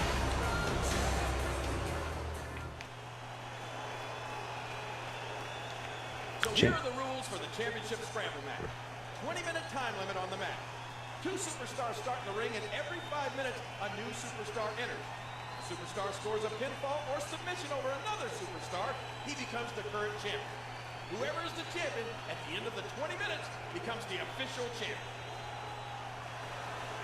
There it is right there, the championship at stake. Jack Swagger's ECW Championship. He has held that title since just past Survivor Series. And oh, tough break. The champ himself out first. And somehow he's got the title around his waist too.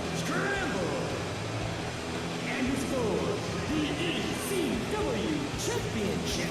Introducing first, from Perry, Oklahoma, weighing 263 pounds, is the ECW champion, the All-American Jack Swagger. Very tough break indeed. Jack Swagger, the champion himself, has got to survive the entire 20 minutes of this grueling no disqualification matchup. 5 superstars will be in the ring after a period of time. Who is Swagger's first opponent going to be in this one? Who got number 2? Oh, that's some real tough luck. And approaching the ring, from Harlem, New York, weighing 309 pounds, Ezekiel Jackson. That is some incredibly bad luck for Jack Swagger, the defending ECW champion. Has got to survive his own former bodyguard. At one point I thought maybe these two would work together in this matchup. Maybe get some kind of union between them. Obviously we know that's not really a thing that's welcome on ECW anymore, but you never know. Jackson and Swagger might have at least made a union amongst themselves. It's still possible, you know. Goldust and Kane are still kind of trying to work together somewhat. But to see that these two are going to be starting the first 5 minutes against each other, to me, says there's no chance. Jackson's going to want that title too much. Fans have become very much in support of Ezekiel Jackson just lately. Thanks to him, there's no more Brodus Clay on ECW.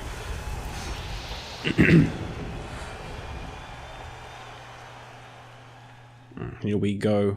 Jack Swagger's second... Ezekiel Jackson's... They've both got Jack in their name. Ezekiel Jackson's second ever WrestleMania ECW title match in this championship scramble. Our third to last match here tonight. Just 2 more one-on-one matches to come next.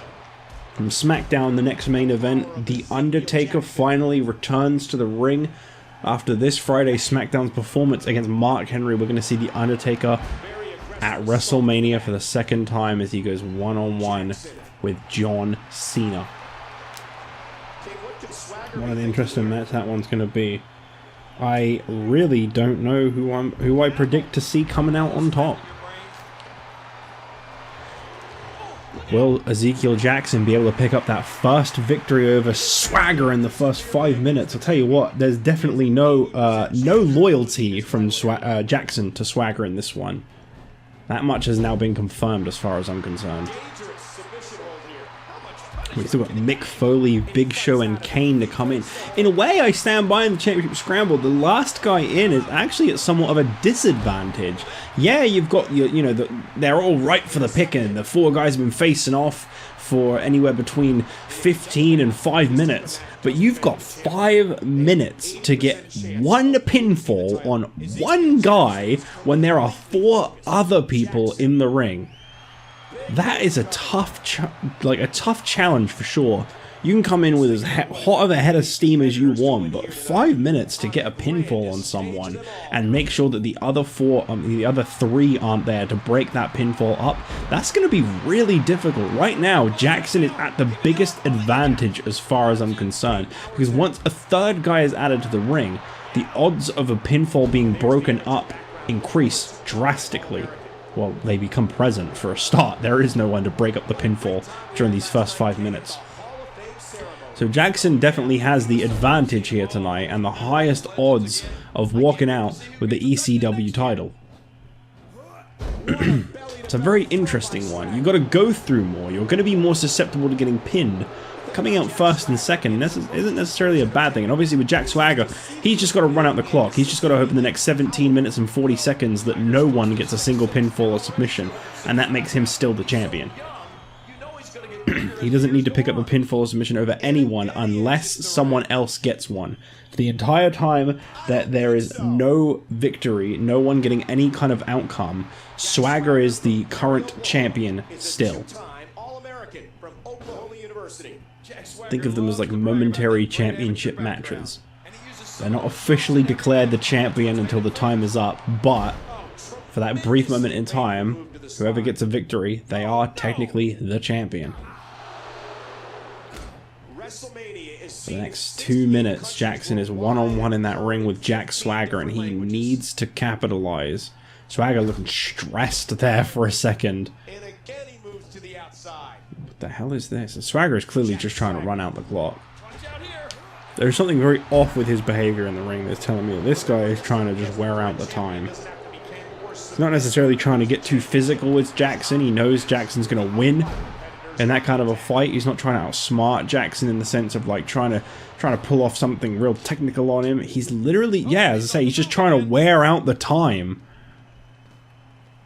Preserve himself, take as little damage as possible.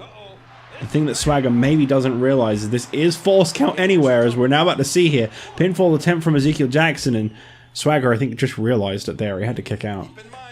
He wasn't expecting to hear a count, I don't think. No disqualification, falls count anywhere. 16 minutes left for Jack Swagger to try and make sure no pinfalls or submissions happen.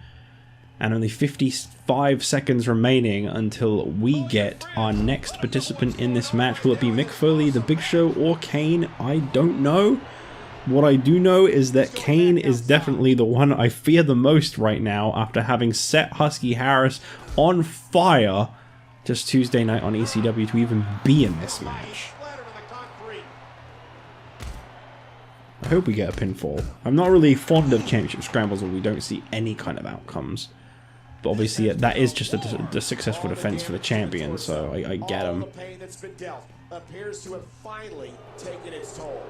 Choking Ezekiel Jackson out. Swagger gonna keep outside the ring, keep that distance. And the fans actually chanting, "Let's go Zeke." Swagger grabbing a steel chair. He realizes that this is a no DQ match. As here comes our next entrant in the match, Mick Foley. Former Raw general manager says he believes his time has come and he's pointing to his crotch. And Swagger going in for a cover. He doesn't need to. Maybe he just doesn't understand the rules just yet. Oh, torture rack. This is how Ezekiel Jackson's been winning a lot of matches. Oh, there you go. But to say that's how he's been winning a lot of matches lately. It's how he just won this one. Ezekiel Jackson is temporarily the ECW champion. All he's got to do now is make sure no one else gets a victory for the next 14.5 minutes. Jack Swagger forced to tap out almost instantly to the torture rack. And this is now Ezekiel Jackson's time to just kind of recover, slow down, allow them to wear each other out, and just watch on. Jack Swagger, of course, has got to go on the offense now. He's got to try and get his championship back, because right now, that is technically speaking not his championship. I mean, it still is for the next 14 minutes, but if he can't get another outcome, he loses that title. And I will be right back. I'm back. Hello. Mail delivery. You know the deal. Jack Swagger. Oh, hang on a second. Gut wrench powerbomb. I always go to call it the jackknife, because his name is Jack Swagger and it's a powerbomb. Referee going for a cover there, but Mick Foley very quick to break that up. I don't know, is Mick Foley going to be more happy if Jackson wins, or is he going to want to take the championship for himself, surely? So as this match gets more and more populated, it's going to be harder and harder to get outcomes. So right now, again, it is essential for Mick Foley or Swagger to try and get that victory. You don't see a lot of pinfalls in those last 5 minutes. God, I love championship scramble matches. They're great. Such a underrated match. I don't know why they got rid of them. Like, I get that they took them out of the game because, like, they haven't done one in, like, over 10 years, but I don't know why they only ever did them, like, once and then just never did it again. It was such a good idea.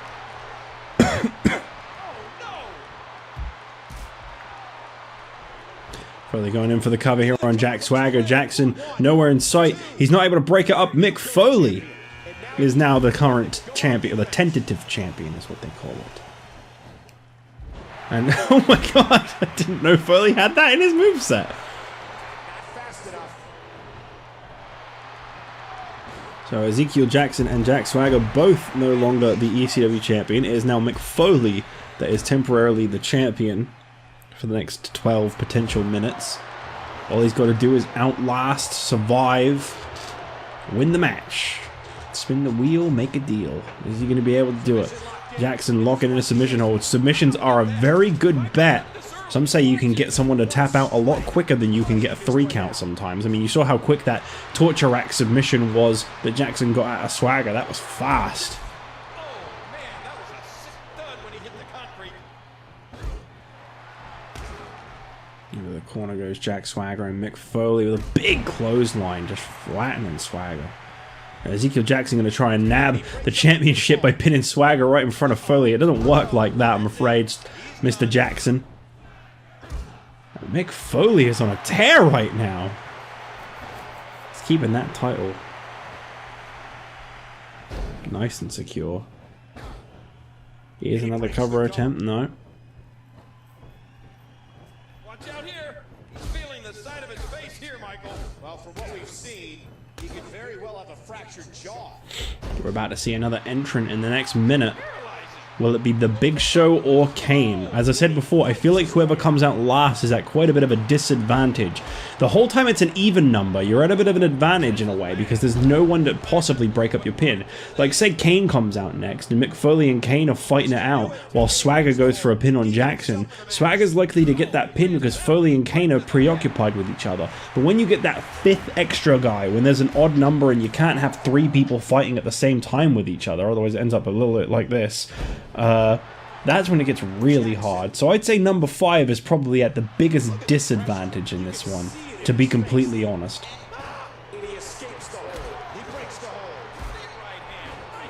Who's going to be out next? I do wonder, as we got just 10 seconds remaining on the clock until we see either the Big Show or Kane. Who gets that, what I call, advantage? It's Kane. It's gotta be Kane. Oh wow, he's mastered teleportation. He's got 5 minutes to get a pinfall on someone before the Big Show comes in. Right now, Mick Foley, the current ECW champion. He will be the one to walk away with the championship should he win this match. Should he expire the time limit while still the winner is what I mean to say. Maybe that's why they got rid of it. The commentators just struggled to describe it, so they were like, yeah, we'll just get rid of the whole thing. It is a little hard to, like, kind of sum up and talk about. But I don't know, I just find it so interesting. It's such a fun concept. Sometimes you have to get creative with it, because a one-on-one match isn't always the most fun thing to do.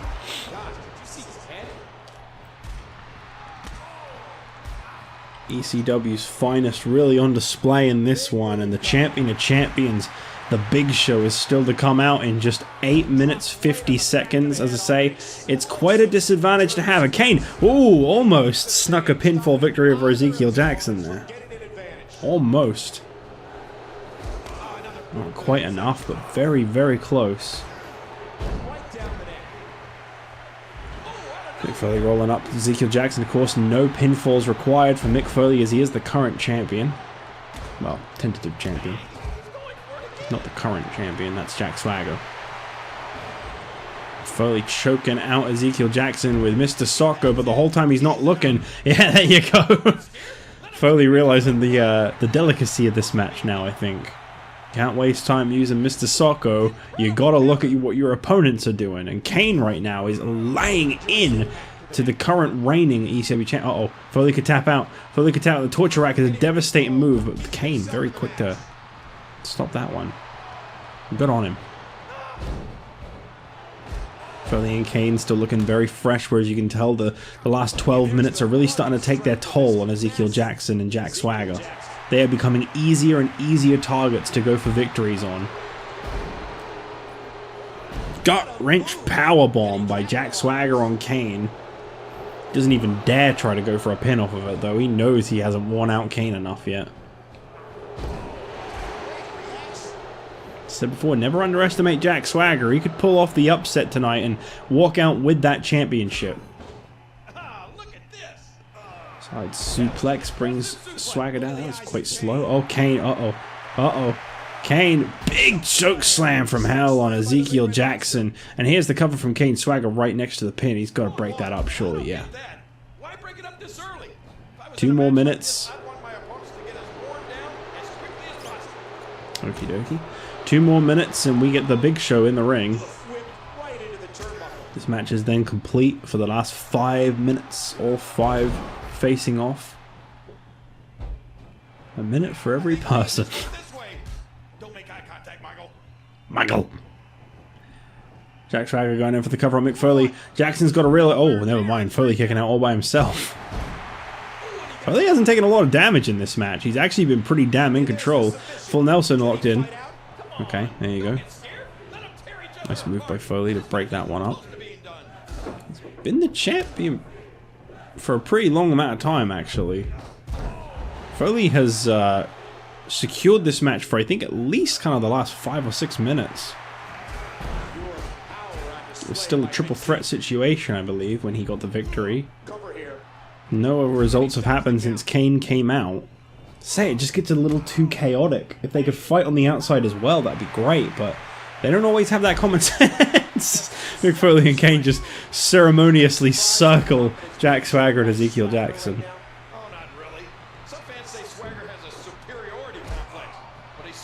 Coming down to the last 5 minutes. That means Big Show's coming. Jack Swagger with a roll up on Ezekiel Jackson. Kane breaks it up. Very good. Very good stuff. Man, Jackson looks hot. That is a man who looks tired out.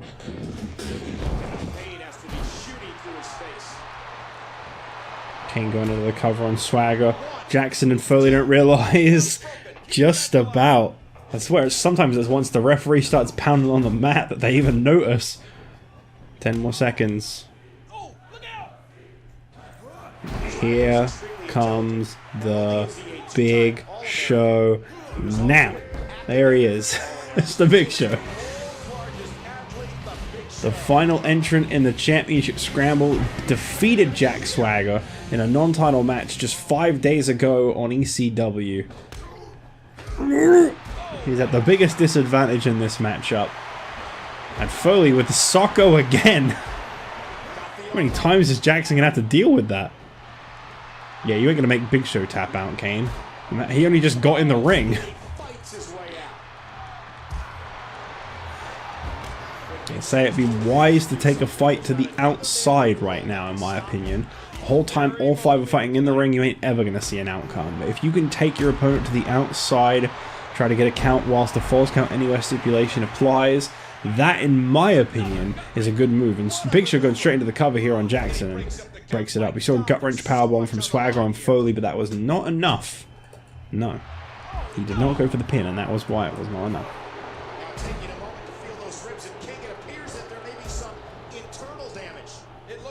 Jack Swagger going in for the cover on Ezekiel Jackson. Is he going to be able to reclaim his title? No. Mick Foley, still the tentative champion. He has held on to that for a very long time.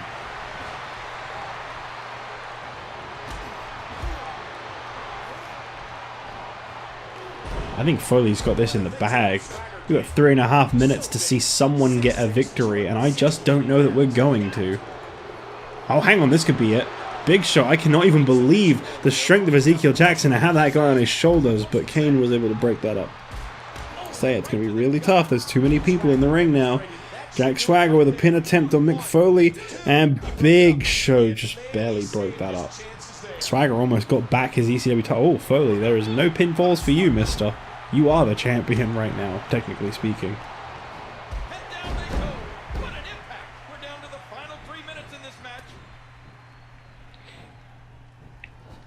So curious. Who is it gonna be? Who is gonna be the new face of ECW, or will Swagger remain on top? Right now, I don't think so. He could still pull off a miracle.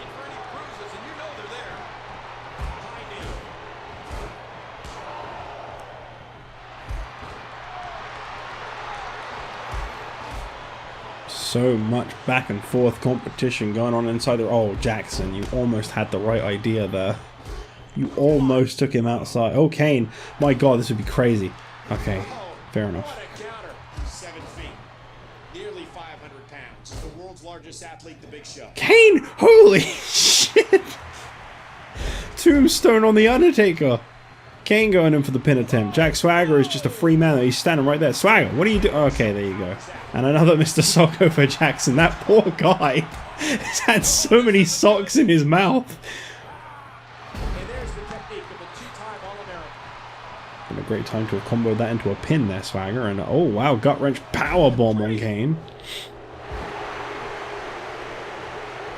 Just over a minute and a half remaining. Mick Foley still right now in the lead. Uh-oh. Big choke slam from Big Show. Big Show going in for the cover. Kane and Jackson distracted. Big Show, is this gonna be... Oh, referee just too slow to count. That was so close. Massive hands. You know he wears something like a size 20 ring? That's freakish. Oh gosh, the back. That could very well... We have got 1 minute on the clock as of right now. Just 1 minute for someone to take the championship away from right now Mick Foley, who is in the advantage. At an advantage. Someone's got to do it. 40 seconds on the clock. Someone got to try and get a victory. Otherwise, Mick Foley is the man. Big Show, shoulders down on the mat. Oh, very close, but Kane broke it up. If only there was selling. Man, imagine a championship scramble match with selling. That would be fun. Shame it's not in any of the games that involve selling. Mick Foley, what a genius! In the last 20 seconds, he knocked the ref out. What an absolute genius! Oh my God. I've never seen such a brilliant move. And by the time the referee's up, there was 3 seconds left. Mick Foley. Wow. That was brilliant. He looked at the clock and he just struck the referee out. Is your winner and the new ECW champion, What a brilliant ending to that match, and there are just bodies laid out everywhere. Mick Foley wanted to be the face of ECW. Well, Mick, you did it. What a brilliant outcome. That was fantastic. Mick Foley, ECW champion. I love it, and it's already got his name on it somehow. Up next, SmackDown's main event. The Undertaker is set for singles competition with John Cena. You do not want to miss this.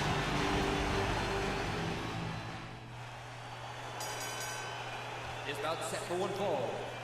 He is for the WWE Championship.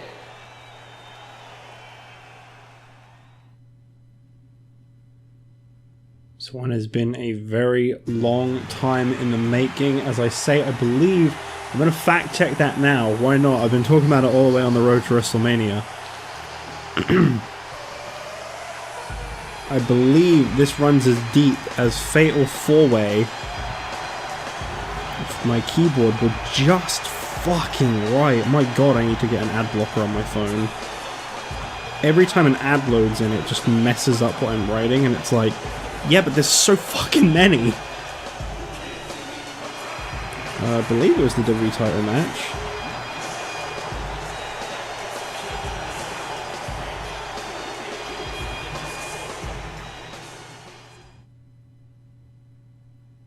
Oh, Undertaker was pulled from the match. So John Cena was already the champion at Fatal 4-Way. So it actually goes deeper than that. Oh. What pay-per-view came before Fatal 4-Way? My God, I didn't realize how long back this actually went. I'd done longer storytelling than I thought I had. I've been over the limit?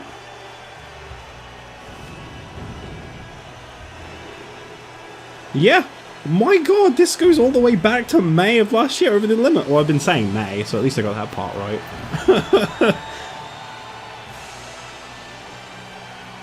God, I didn't realize this was such a deep-seated rivalry.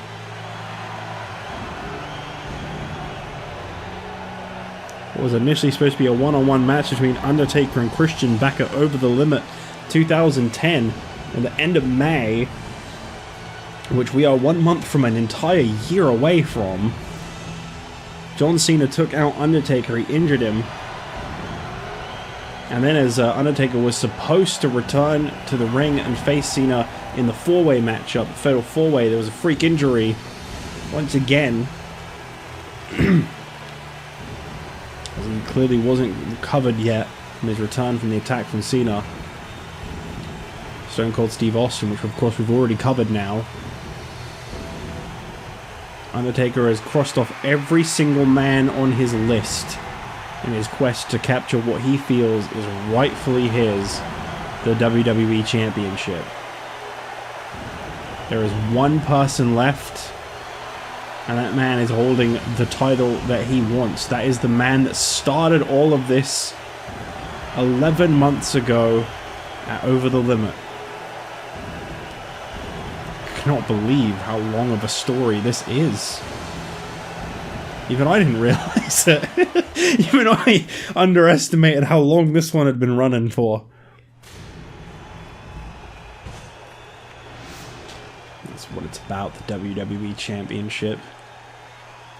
John Cena, the proud holder of...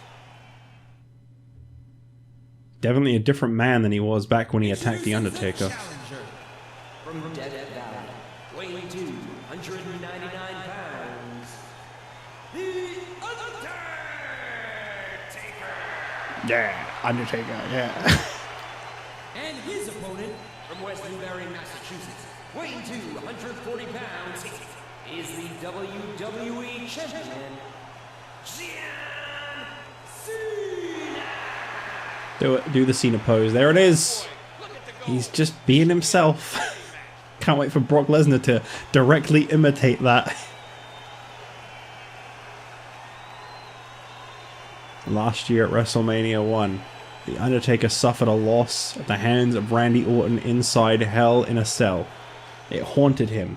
He pursued the WWE Championship. He pursued Christian when he brought the WWE title to SmackDown.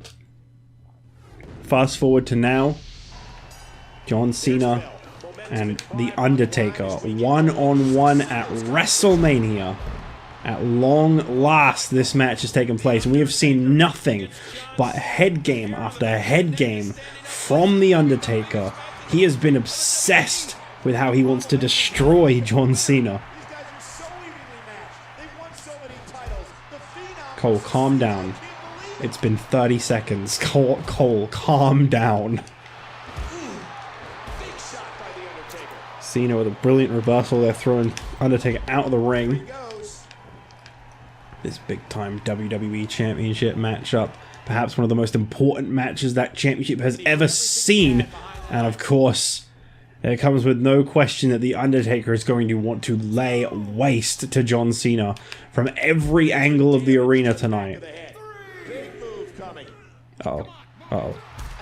Thank God he decided to drop him flat down instead. I wonder how long this match will actually run for, and who the advantage will be at. I mean, the whole build to WrestleMania, we've seen nothing but The Undertaker get the best of John Cena. Does that carry on?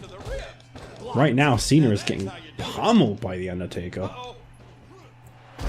So much momentum riding on both of these two. Attitude adjustment, it's over.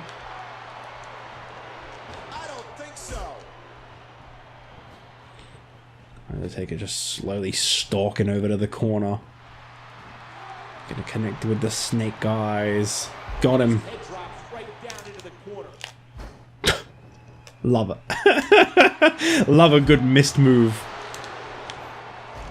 Clothesline attempt. Cena able to reverse it.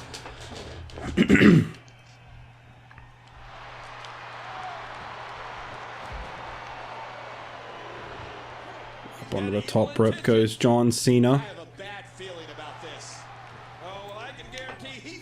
Oh, it's been a long year of injury after injury for The Undertaker, but he is finally back. It is his time to shine now. He wants that WWE title so bad. Two-time World Heavyweight Champion.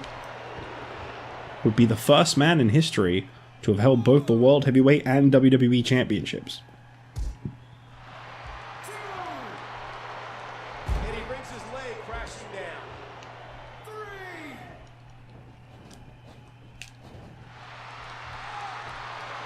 Why can't I put him on the ropes? Why can I only sometimes do that?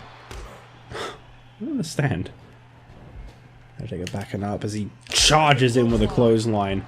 Going straight in for the cover now. Cena reaching the ropes very quickly though. That may have been his only escape. Cena is not looking too favorable so far. The Undertaker has definitely been getting into the head of Cena for a long time. Cena, I mean, you gotta remember back after Cena confessed to being the one to take out the Undertaker, he said he would gladly do it again. It's all about making an opportunity for himself, and that's exactly what he did. When he bested Christian over the limit, taking Undertaker's title shot.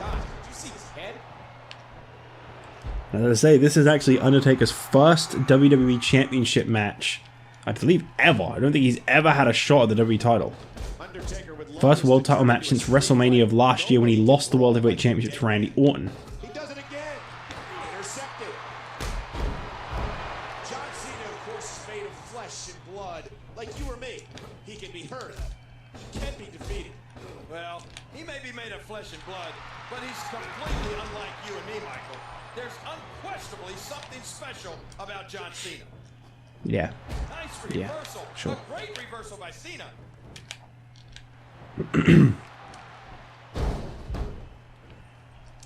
Undertaker is just laying into Cena tonight. As I say, this is a very weakened looking Cena. It's kind of crazy to think. Just doesn't seem to be able to overcome him. Defeated Batista, the 2011 Royal Rumble winner, 2 days ago on SmackDown, but Undertaker overcame Mark Henry, and Undertaker absolutely laid waste to Mark Henry. It's no surprise Henry wasn't able to be the one to fill in the WWE Tag Team title match earlier in the night that was filled in by Edge and Christian. I mean, you look at the damage that Undertaker did to him. Cena.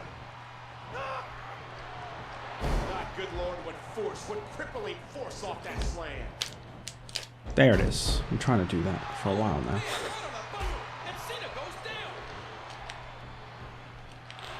Tell you what, Cena's getting some fair offense in though. This one is definitely not all Undertaker like I may have made it sound like it was. Too slow. A serious punctuation on that exchange. He's really going for it now. Going straight in with right hands, connecting one after another on the face of Undertaker. 3.5 hours into WrestleMania, there is just one more match following this, the main event. First time ever collision between Batista and Brock Lesnar. Never been on opposing sides in the ring before. Cena just one heartbeat quicker on that exchange. Oh, look out! Oh gosh, right down on the kidneys. Got the arm up. And down goes Cena. What a back and forth battle. Cena now hitting a certain point in the match we've seen before. He kind of almost wakes up. It's a hard way to describe it, but like something in him just kind of changes. I think I'm looking for a choke slam at Cena to his feet. Not going to allow that one to happen.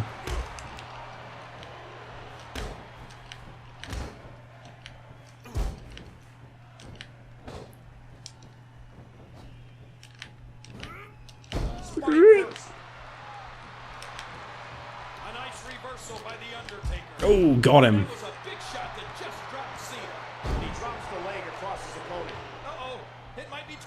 Cena up to his feet, says enough is enough.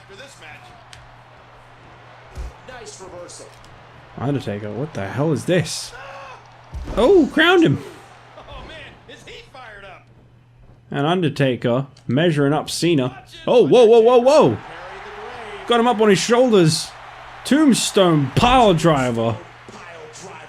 Is that gonna be the end of John Cena in this one?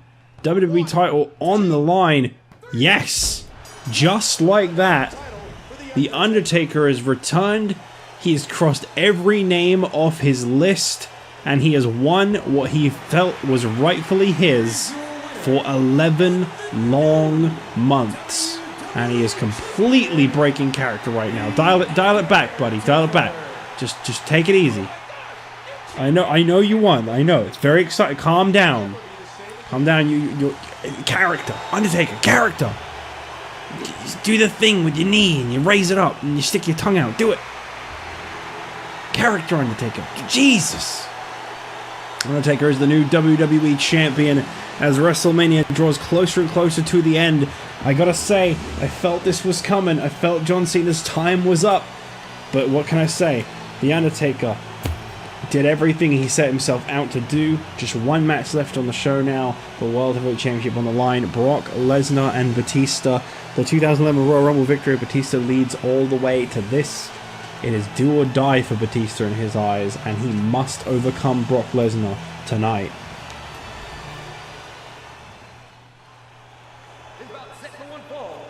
Is for the World Heavyweight Championship. This is finally happening.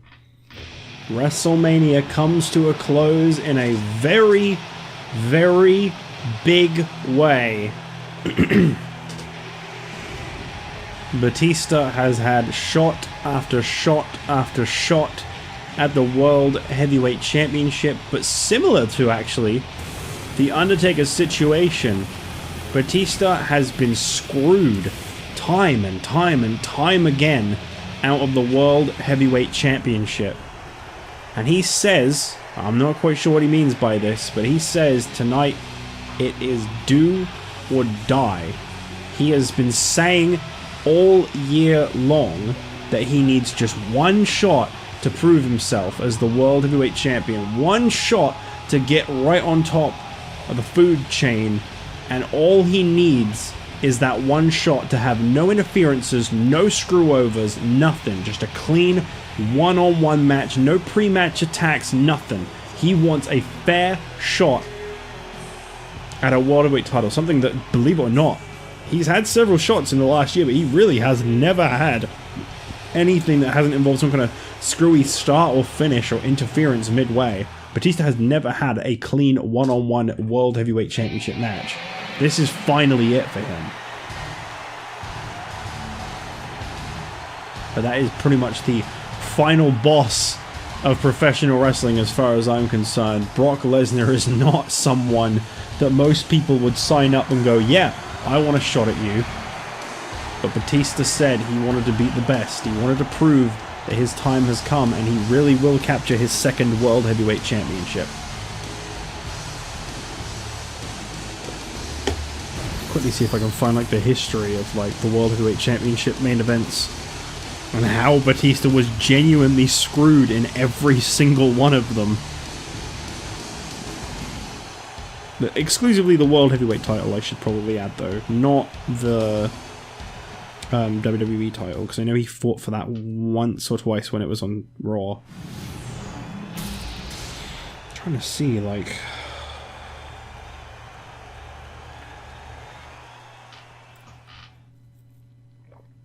He wasn't extremely... Introducing the challenger from Washington, D.C., weighing 290 pounds, the Animal, Batista.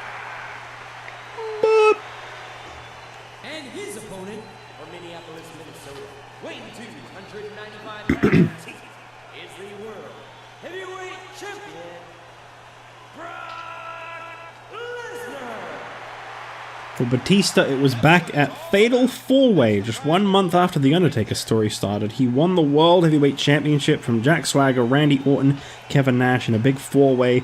Batista finally reached that height. He won the World Heavyweight Championship, but it was Money in the Bank the very next month that Batista lost the World Heavyweight Championship. He was attacked prior to the match by Jack Swagger, who was challenging for his former title, and then Swagger was cashed in on by Sheamus, which immediately put Batista out of contention for the championship he had just lost.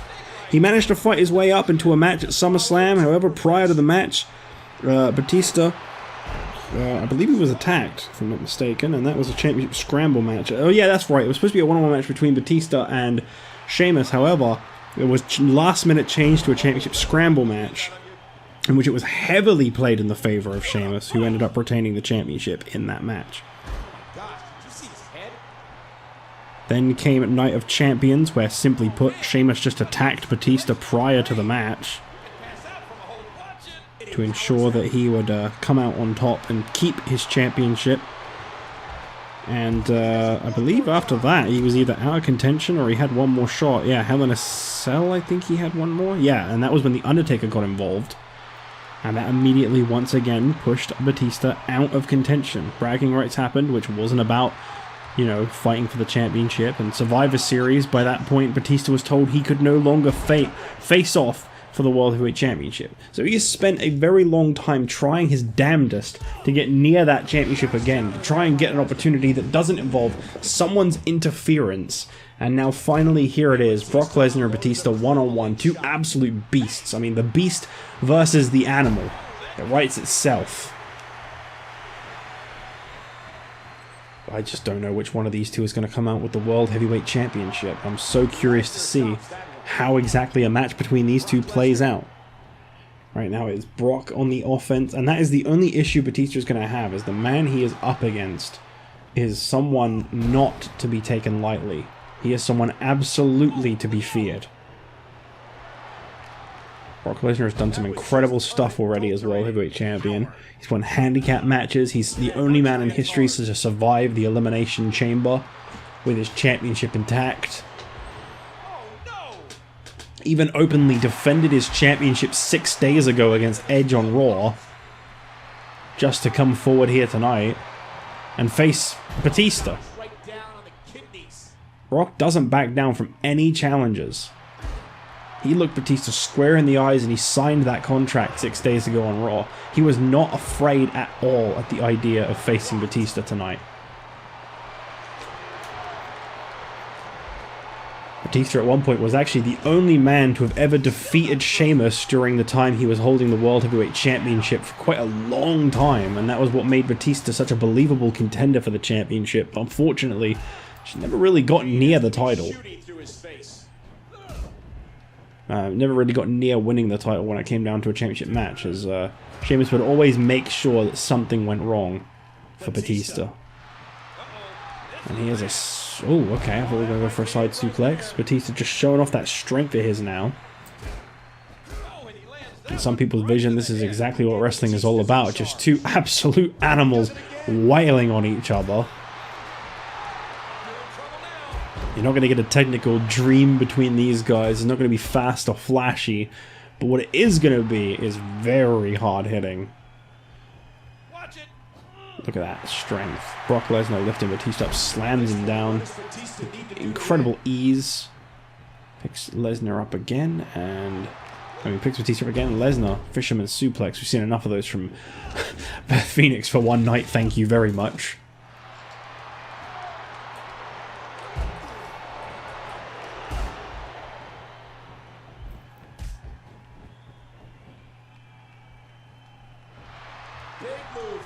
Belly to belly flooring Brock Lesnar. Batista now lifting Lesnar up to his feet, and a back and forward again between these two. Into the corner. What is Batista looking to do here? Turns Lesnar over and striking right into the midsection. Almost a quarter of the way through the time limit on this match. It would be a damn shame to see a WrestleMania main event end in a time limit draw, but that is a possibility. Standard single pinfall matches normally do not get a larger time limit than 20 minutes.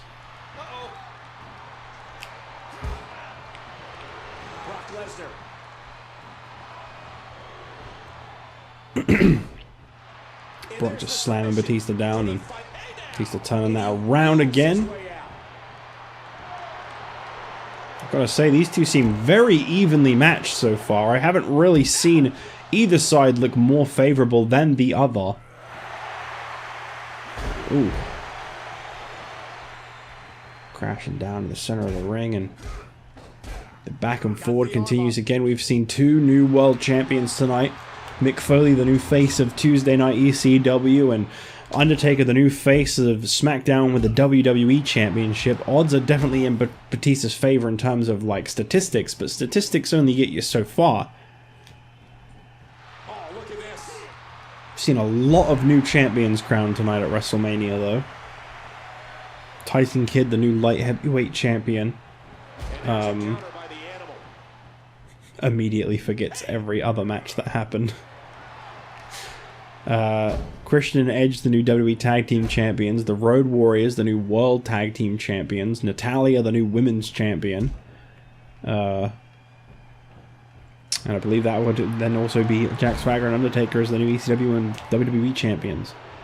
6 title changes. We've only seen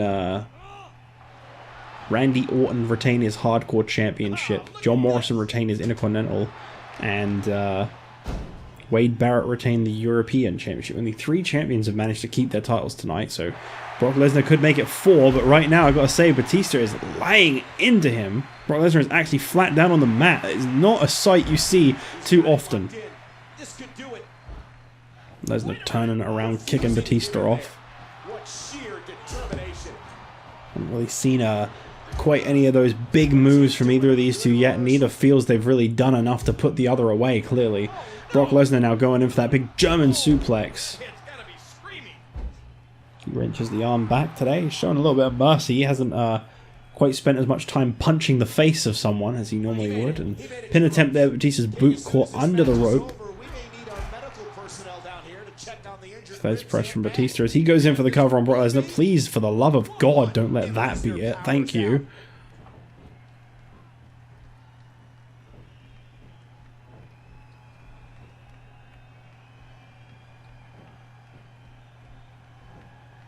Belly to belly by Brock Lesnar. He lays him flat down. We've kind of reached a quiet point in this matchup. To say this is just 2 guys slugging it out. It's not going to be flashy. The finish might not be quite as pretty and as incredible as you'd like it to be, but they are going to tear each other apart in that. Please don't have it end in a random move. Thank you. It's not that I don't want Batista to win. I would love if Batista won. I don't want it to end with a random ass move. Brock Lesnar, another big German suplex. Oh no. Oh, here we go. Brock Lesnar is looking to finish this. That is normally the sign of things to go. Oh! Very smart move by Batista to buy some time there. No. Brock Lesnar. Oh, big club and clothesline. Lifts Batista up to his feet and... Okay, Batista going to fight back. You'll love to see it. I feel like this one's getting very close to seeing one winner or another. Fans coming alive with this one, but Brock Lesnar got the foot. Oh, okay. F5, that was sudden. This guy can make an F5 out of anything, and Batista just rolled out of the ring. I'm sorry, what? Brock Lesnar made the mistake of doing that a little too close to the ropes, I think. And now these two gonna fight on the outside. Please don't let it end in a count out. Oh no. Wait, Batista, what are you doing? It's Batista bomb on the concrete! Good God! Now you gotta get him in the ring and pin him though. You can't win the title by count out. Into the ring. Both these two go. We have seen some big moves from the both of them, but neither in the most appropriate of places. One in the ropes, the other on the outside, and I believe the Batista bomb on the concrete might be the finishing point. Batista with that big finishing kick across the face of Brock Lesnar. Have we seen it? Batista is the new World Heavyweight Champion. 3 new World Champions crowned in a single night. I cannot believe it, but there it finally is. He said he needed that one shot. That was all he needed. He damn well proved it. When he said he needed just one shot, he wasn't kidding. One fair shot at the World Heavyweight Championship, and at long last, Batista's dreams of winning the World Heavyweight Championship come true in what has been a spectacular showing of WrestleMania. What a well-deserved championship victory. I'm so happy to have seen this one turn out the way it did. Undertaker, the new WWE Champion, Batista, the new World Heavyweight Champion, Mick Foley, the new ECW Champion. But what's more than that is what comes next, because not only was WrestleMania incredible, but now we get the week of the draft that I cannot wait to begin tomorrow night on Raw. Thank you all for joining me. I'll see you guys then.